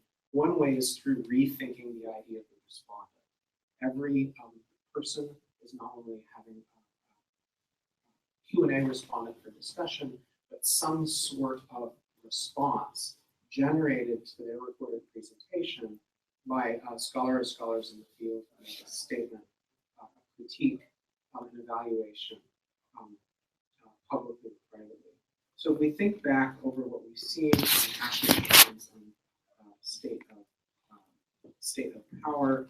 If we think about building a digital community from University of Oregon panel, for these Muslims Roman, what would responses to these sessions that we've seen so far look like? Who would comment on them, and what would it be a public document? Would it be a video or a short 5-minute presentation? Would it be personal correspondence, or would it be then published with the video or proceedings of the conference? What might this model look like? Any follow-up thoughts for the audience on a recommended model for presentation responses?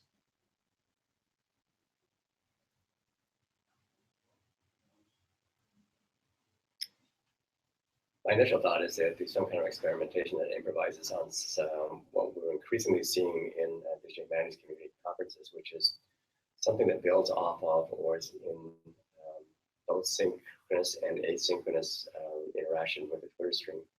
Mm-hmm. So you may have seen these events, for example, last MLA, when one of the main conference panels had a live Twitter stream on the screen while the speakers were speaking, which then led itself to a second kind of a cycle of responses to the responses that were on the screen. So I can imagine a future in which we structure by design a set of responses that are keyed off of almost like cue cards, 2, 3, or 4 tweets that are sent out to media. So this is really this idea about the Twitter back channel is really interesting in this context, because if we try to open up, as unconferences and various innovative conference formats have in several ways, we try to open up this category of ways in which the conference organization rethink what an event does. We have a couple of really broad trends. One is towards social media, new kinds of professional informality or alternative professionalism, speed of discourse, point-to-point communication that's moderated by the ability of everyone to publish and make public in all kinds of micro and macro ways. And then we also have things like distributed electronic peer review and public open review, and other ways in which we can actually use these technologies to create formal or semi-formal objects of value, or things that we might think of as CV items or as professional evidence of review.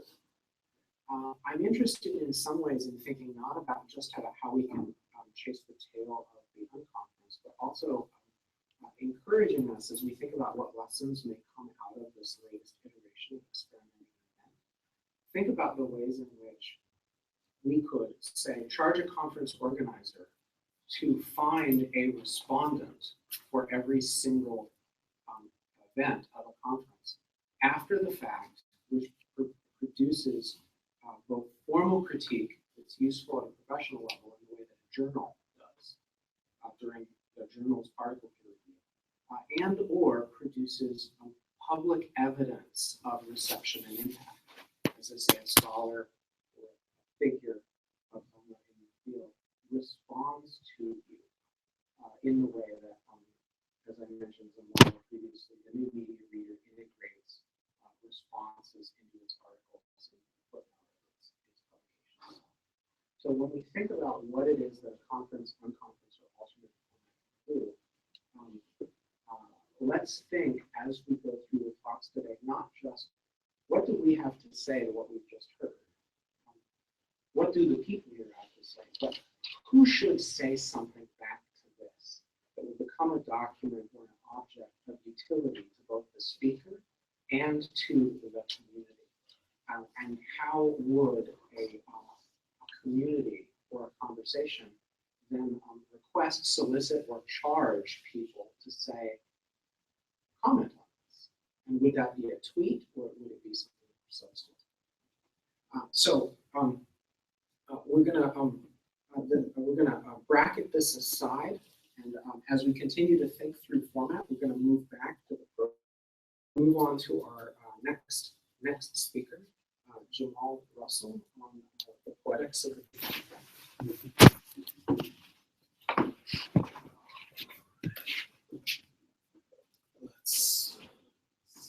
Do you need a hand with transitioning? I just need transitions.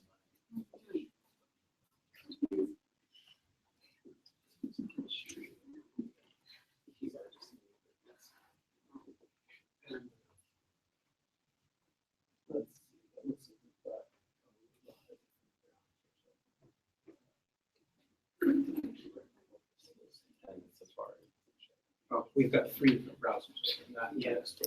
Oh, there you go.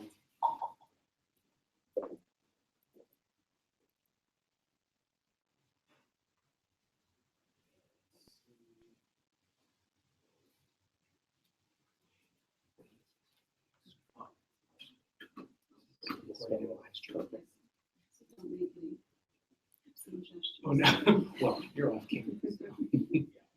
I can't do any suggestions, but you can do that. Okay, so I'm Jamal Russell. I am a first-year PhD student in the English program here at UCSB, and this presentation is on the poetics of the virtual fragment, on the digital object in Judd Morrissey's The Aperture. So, Judd Morrissey's 2014 work, The Aperture, is an augmented reality poem/performance that the author describes as a machine-generated neologism formulated to suggest our generative observatory and its orifices: microscope lens, trepanation hole, porthole, glory hole, augmented eye of the camera. But just what is a machine-generated neologism? Focusing on a fixed answer to this question, revises how one focuses on the question's object. In this particular case, my focus shifts to the word formulated in Morrissey's definition. This is due to the context within which Morrissey situates his definition of the aperture. The work is formulated neologism comes after a set of statements discussing how we conceive of ourselves as a space of operations, the nature of performance as a system of sources in live circulation, embodied as movement in visual choreography, cut up and distributed as geospatially arranged virtual fragments that are revealed by scanning a chest or thigh, and a description of how they quote, suture together a composite of ingested data, describing a new way of being looked at. The language Morrissey uses throughout this section of the article is explicitly procedural, focusing as much on the methods through which the spatially arranged virtual fragments are generated as the nature of the neologism, as on the nature of the neologism itself. From this, the question that should be posed here is not just what is a machine-generated neologism, but how specifically are virtual fragments generated, and what does the method of generation tell us about how these techniques are used in the larger culture? I believe I strike at both questions by answering as follows. The procedure of the aperture that worked to put systems and sources in live circulation, digital objects that have a particularly procedural dimension to them via the configuration of human users, devices, apps, and data that constitute what Benjamin Bratton would term a third-order interface design. Bratton's definition of a third-order interface design is one that produces, quote, images of assemblage that are also machines to make those assemblages, allows for a constitution of the digital object that pays attention to its particular qualities as a product of the design. It is not only what is produced by the configuration of actors that one would include the description of a third-order interface design, but the interaction of the user with the object produced that allows for those configurations to operate for the purposes of producing a digital object. In this sense, the digital object is a digital machine as well, one which puts into action the procedures of its own making.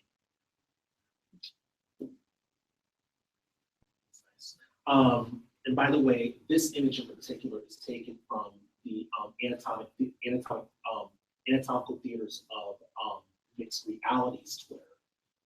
They're the truth that Morrissey worked with to produce this performance. And you can go to their Twitter and cycle through their timeline and see more images of the aperture in action. So these procedures can be understood through an examination of the aperture's use of geospatial text. Initially presented as an installation at Chicago's National Museum of Health and Medicine in 2014, Morrissey's work is a durational live performance in which the performers would be adorned with tattoos on specific body parts that can be scanned using the mobile augmented reality app Layout. You can see right there. At certain points over the course of a performance of the aperture, the principal performers would stop moving and allow the audience to scan either the tattoos on their body or the performance space itself in order to reveal bits of what William Uricchio calls dynamically responsive information. Texts, videos, and images rendered as AR layers in the Layout app.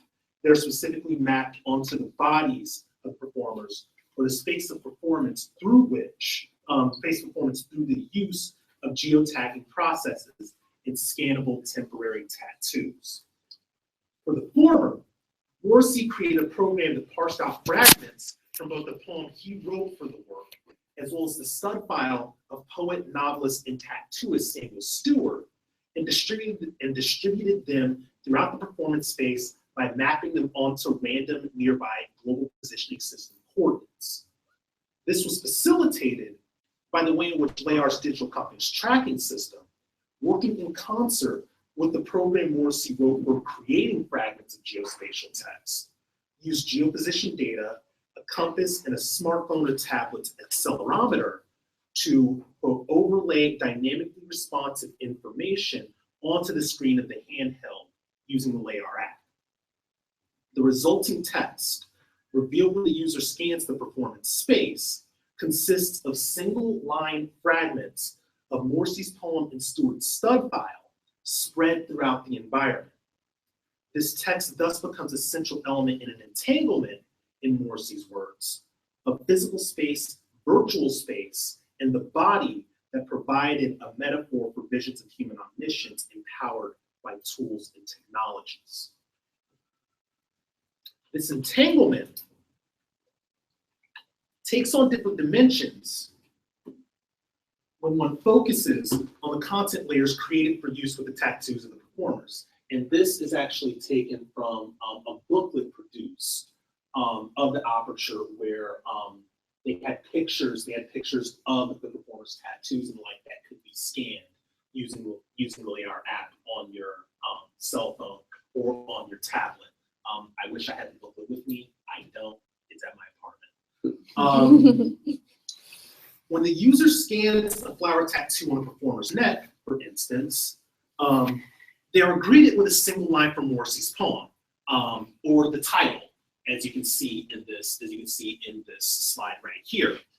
In this instance, rather than finding multiple virtual fragments strewn throughout the environment, this iteration of the poetic content layer forces the operator to cycle through lines of the poem in order to piece together and experience the whole of Morrissey's writing.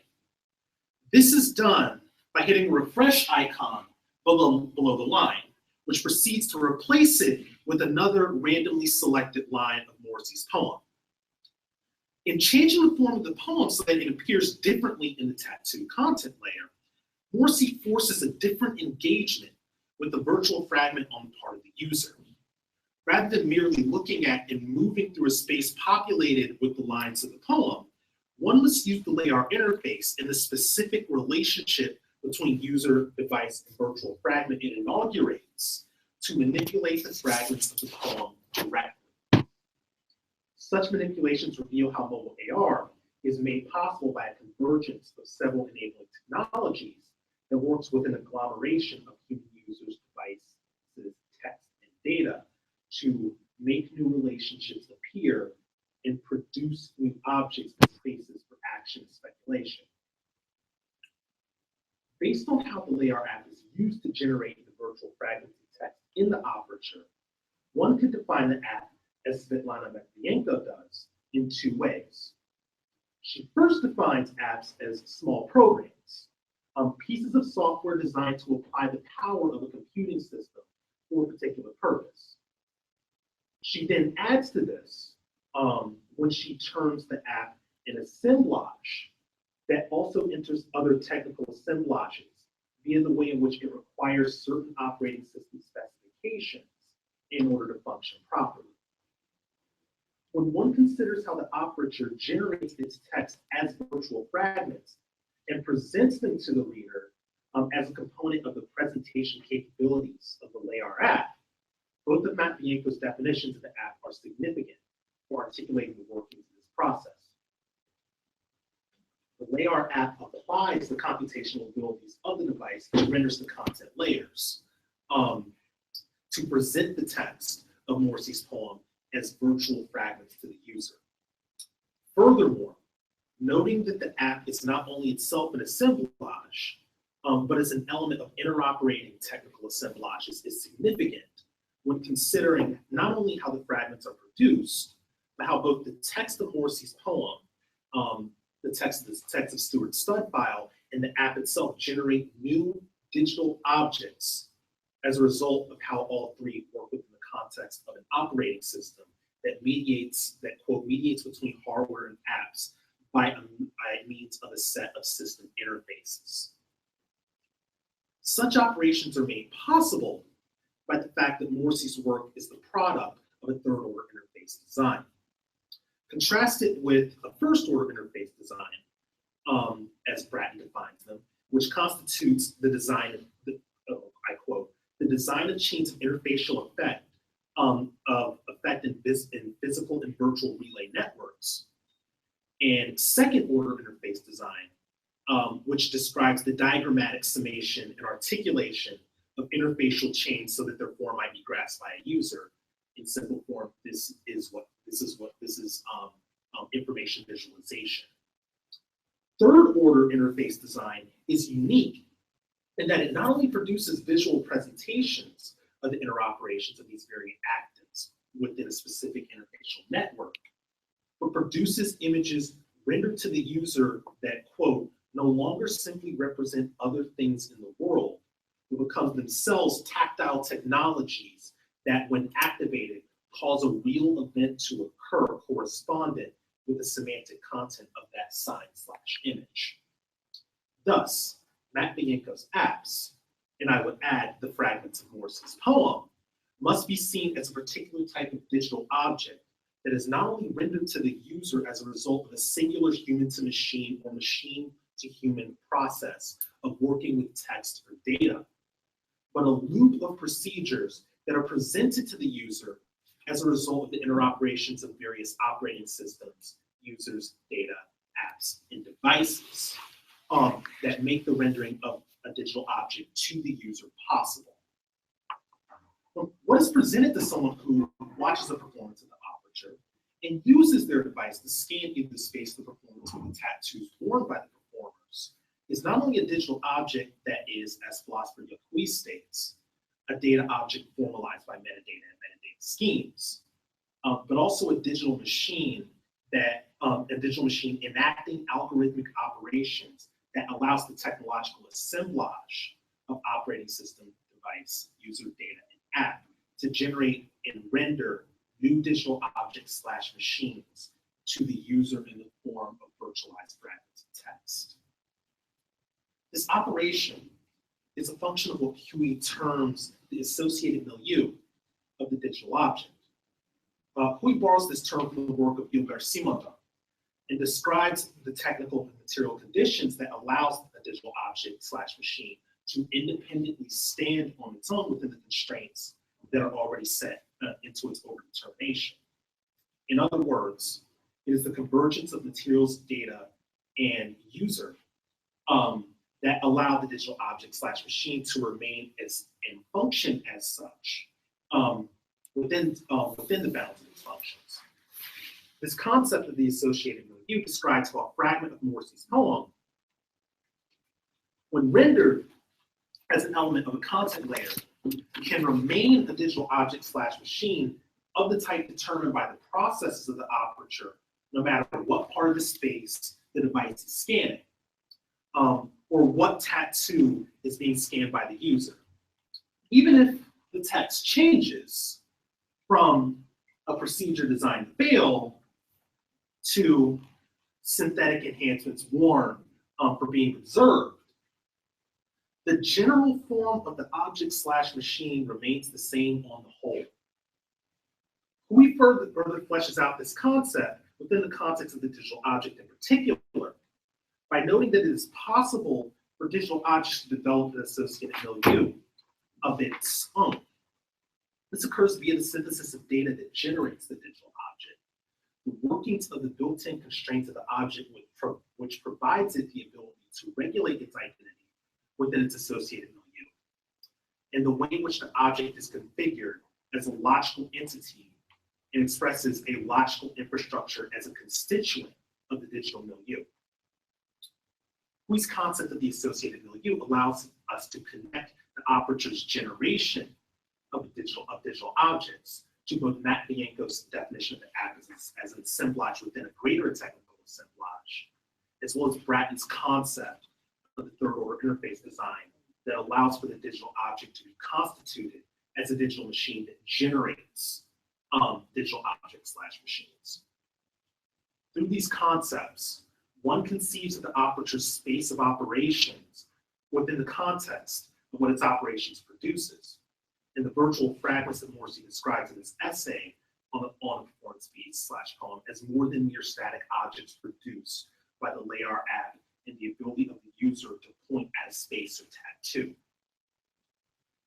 In Morrissey's piece, operations produce machines that generate further operations that are presented to the user via the ways in which the operator's interface design and the associated milieu presents digital objects/machines to the user of a given device.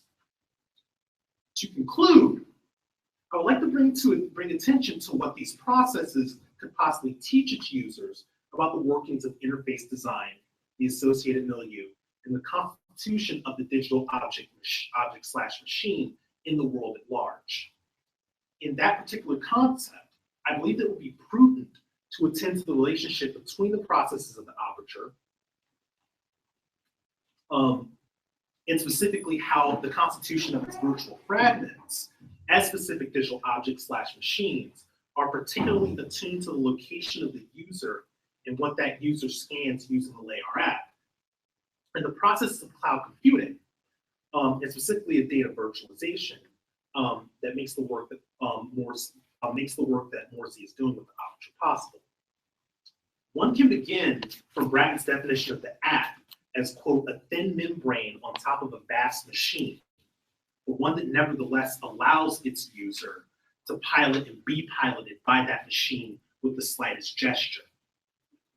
Bratton makes the connection between app, user, and the environment within which both work more explicit when he states that the app is, quote, an interface between the user and his environment and the things within it, by aiding in looking, writing, subtitling, capturing, sorting, hearing, and linking things in events. It renders the habitat to the user and the user to the habitat. And it does this in ways that may be variously exciting, exacting, and vague, prescriptive, and reactive. What is important about Bratton's definition here is not only that the app serves as a link between the user and the cloud platform, but that the processes by which it does that are often made opaque to the user. To use the language of business to describe how digital objects and machines work in this manner, the customer does not need to manage the underlying cloud infrastructure using an app, including network servers, operating system storage, or even individual application capabilities when dealing with an object or machine. In Tongwei Hu's words, this is a virtualized computing environment that allows the user unprecedented freedom in that it seems as if she has control over an entire virtual environment. Through this act of virtualization, the third order interface design, the associated milieu, and the digital object/machine comes to describe an entanglement of power, agency, and subjectivity. An entanglement that, as a function of the interoperating processes that constitute it, works to create the illusion of an increasingly personalized and private affordances within the cloud infrastructure, whether it be a virtual drive of 10 or 100 gigabytes that maps on thousands of real hard drives, a virtual machine that gives the user the appearance of its own server in the cloud that can be created on demand, or even a virtual private network that appears as if she has her own private channel inside the public internet. While I think that Hugh is a bit one-sided in his analysis of the virtualization method as an isolationist system, partially because I'm on a virtualization project right now. The construction of the individual subject that he perceives in virtualization processes is useful for examining how the operature's constitution of its digital object / machine can be used as a tool by which one can understand the workings of virtualization in the world at large. Methods of virtualization, and particularly how these methods connect the user to cloud platforms via the interface design of the app, allow for a constitution of the user and the user's environment that is at once highly individualized and very much constrained by the way in which the app links the user to the cloud platform. Here, one can find affinities with how researchers into the data logical turn see this change in how newly developed algorithmic architectures for parsing big data allow for, quote, an emergent conception of sociality in which bodies, cells, contexts, or environments are being reconfigured in relationship to politics and economy, as well as the world at large. Thank you.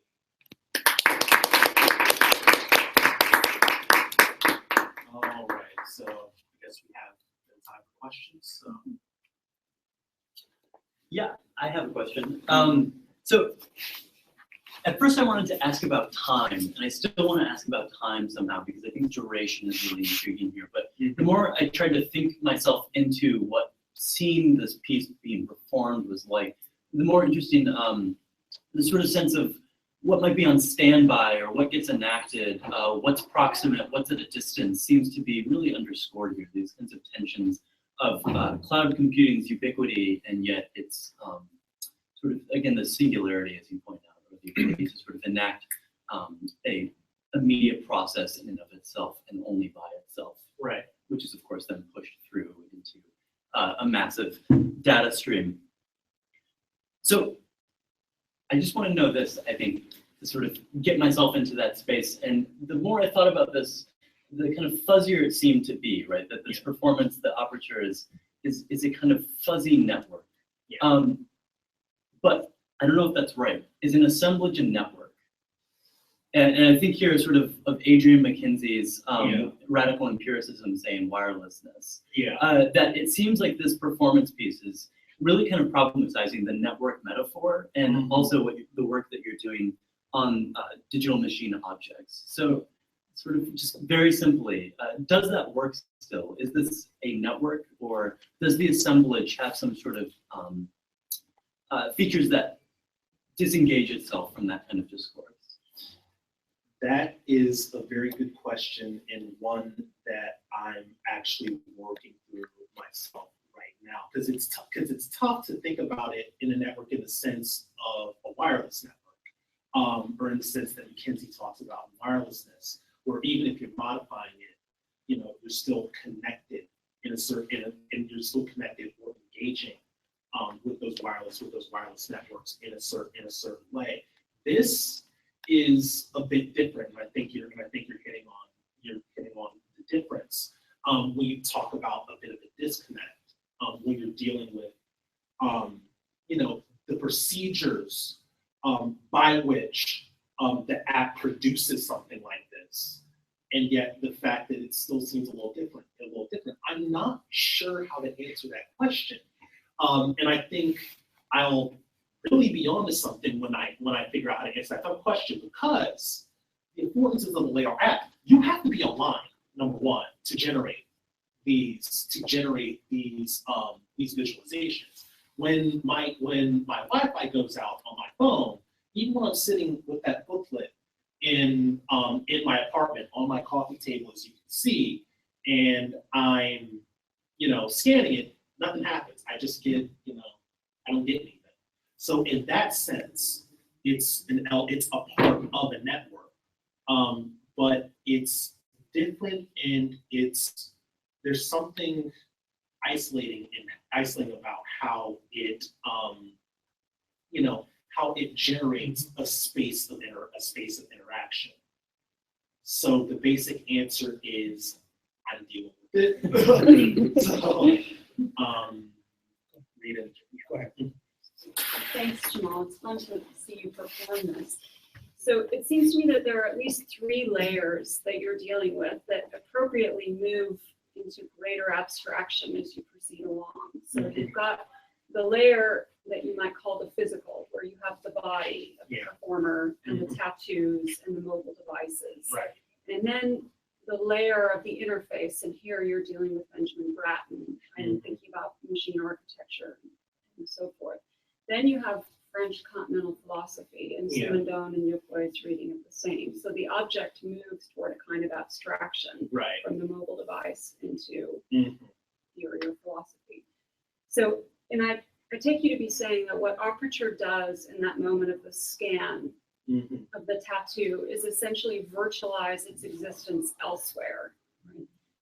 But then, is there a way in which, because I haven't seen the performance, is there a way in which Morrissey's Aperture is sort of giving us a counter reading, whereby it's going to insist on the physicality or the materialities of the body as a counter to the virtualizing processes of machinery?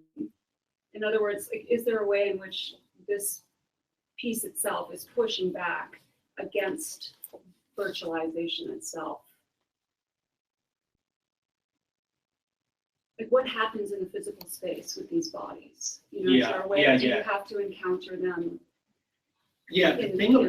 My immediate reaction to that question is to say, like, when you talk about it pushing back against those methods of virtualization, I would say, absolutely, because even if you're dealing with it going into greater abstraction and how these objects are produced, it still doesn't get produced unless you're scanning the tattoo on your neck, or you're in that space that contains, for, let's say, lack of a better word, contains that geospatial text. So there is absolutely an element of physicality that I would say can't be effaced just by dint of how you get to these objects right here. Whether it pushes against notions of virtualization or not is a question that I'm still dealing with. I'm still dealing with sort of, for lack of a better word, the directionality and the politics of the piece, which is why, I have that quote at the very end of the presentation, dealing with, issues of data logical turn, and I'm looking into elements of virtualization, software as a service, and use of the app in business to sort of work myself through that question. But I absolutely would say that whatever the answer to that question ends up being, there's definitely the tension between the abstraction and how that gets inherent in the physicalities of the body and space is going to be a key part of figuring out what that answer is. Jeremy, go ahead.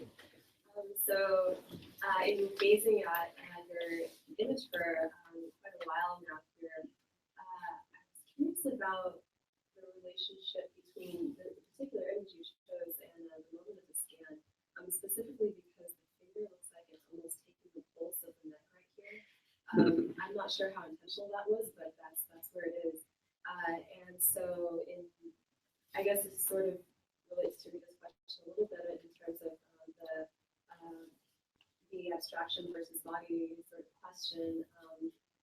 Would there be a way of thinking about taking the pulse in relation to taking a scan, or why the focus on the neck as the body part in this series? Like, what might be at stake there? These are question. Okay, I focused. Okay, and I wish I could plug my phone. I could plug my phone in so I could show you some of the other images I captured. I focused on the net here, and I'm not sure why necessarily the net in the performance. But the reason I chose this tattoo was because it engaged most directly with the text, that's running throughout the project. There are others that work with it, including one image where you scan a tattoo and you get this fractalized and active image of the cards of Samuel Stewart's stump file sort of acting. But the pulse is a really interesting question because like when you first talked about the fact that the finger was there, and your finger, yes, my finger. I was trying to figure out if that was my finger.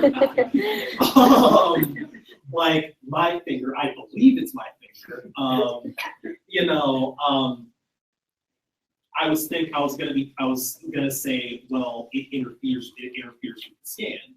And the fact that if I put my finger sort of anywhere in there, I can't get the image. But as for the question of the pulse vis-a-vis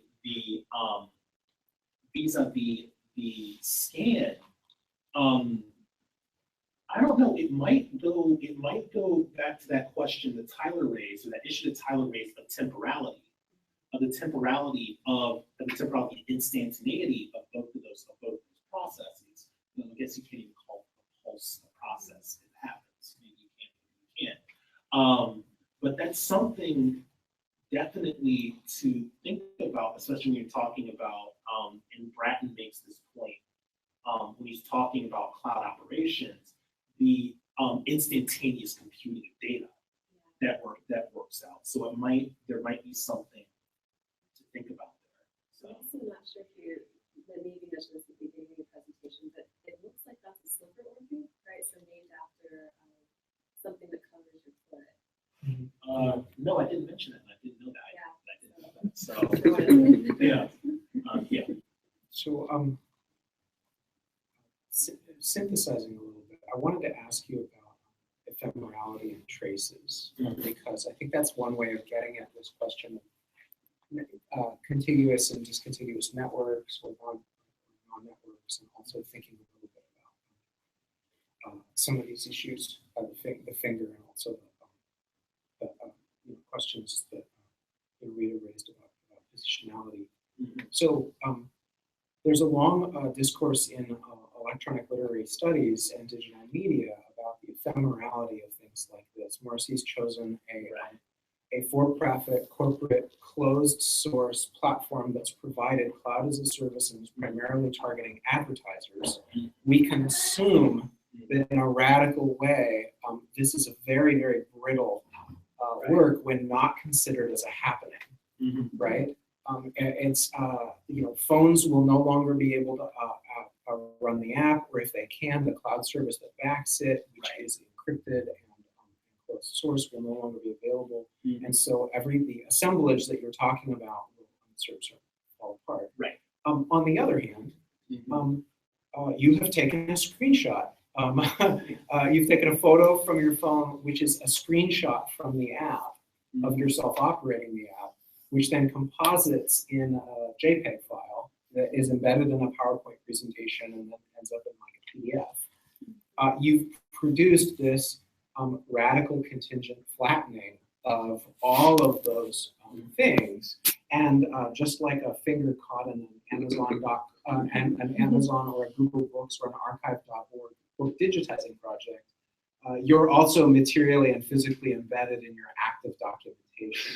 So when I want to ask you about ephemera and traces, I guess what I'm wondering is there what does it do to your understanding of the intent of the work that the work becomes for us in some sense these radically flattened acts of documentation that then embed the physical positionality of the documenter into that. That is, this is not, the JPEG we're looking at right now in your PowerPoint slide is exactly not 20 stacks of cloud computing and LAR. It's like, it's the screenshot function on your phone and your hand. Yeah, it's a question that I've been dealing with, and this is why the last third of the project seems to be moving more and more into the direction of thinking about this work in the relationship with things like software as a service. I wouldn't talk about it in terms of ephemerality and traces. I always talk about it in terms of platform, and the issues of platform.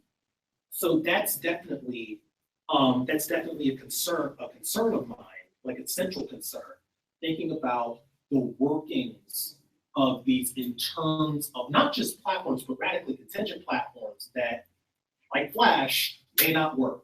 So like I tried to load online on Currents, didn't work anywhere. So yeah, that's absolutely a concern of this project going in one direction, but the flattening, especially when you think about it in terms of one of my major interests in ELIT, preservation of modern ELIT, Flash ELIT, and I have no idea how to preserve something like this except in this form. There's definitely something to be said, philosophically about the fact that what you're looking at, is not what I'm talking about in any sense. Like if I put a quote of, I taught Point Omega, for instance, a couple days ago, if I put a quote of Point Omega, that's more Point Omega than this is the aperture. But also the fact that I somehow, I swear I didn't notice that, am implicated in this in some way says a lot about, I think this connects a little bit to Ali's point in his presentation about thinking about your own positionality in terms of your own positionality as a researcher, where you're situated in between, maybe not on the ethical level that he may have given, but sort of on the methodological, procedural level of, you're in this, and you're flattening, all these layers, and you are right in between it. So in terms of presentation, preservation, and the methods of such, there's a lot to be considered there, and really it actually gives quite a different angle to some of my thoughts on uses of virtualization for preservation, because it introduces a bit of reflexivity on sort of methods and how you get implicated in the methods that you use that I hadn't really thought of until you brought that question up.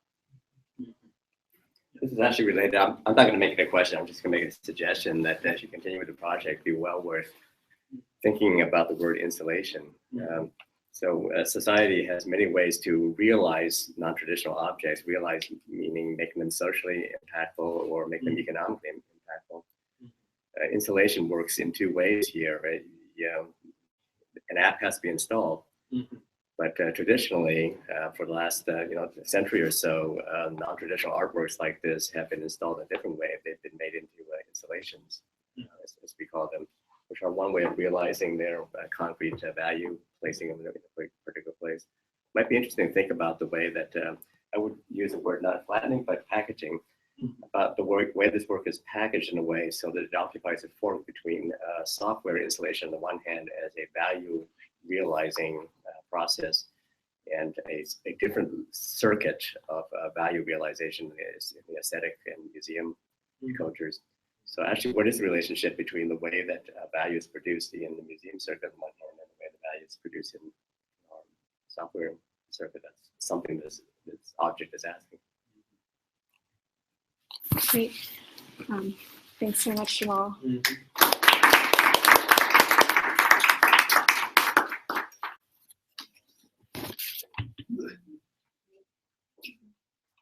So next up we have a break, which is just over there, the CRC. So we have 20 minutes, and then coming up at 3:30 is Eric Fredner from the Stanford Literary Lab. His talk is First Steps Toward a Quantitative History of the Norton Anthologies. So that should be really great. So if you'll join me over at the break room, CRC. Great, thanks.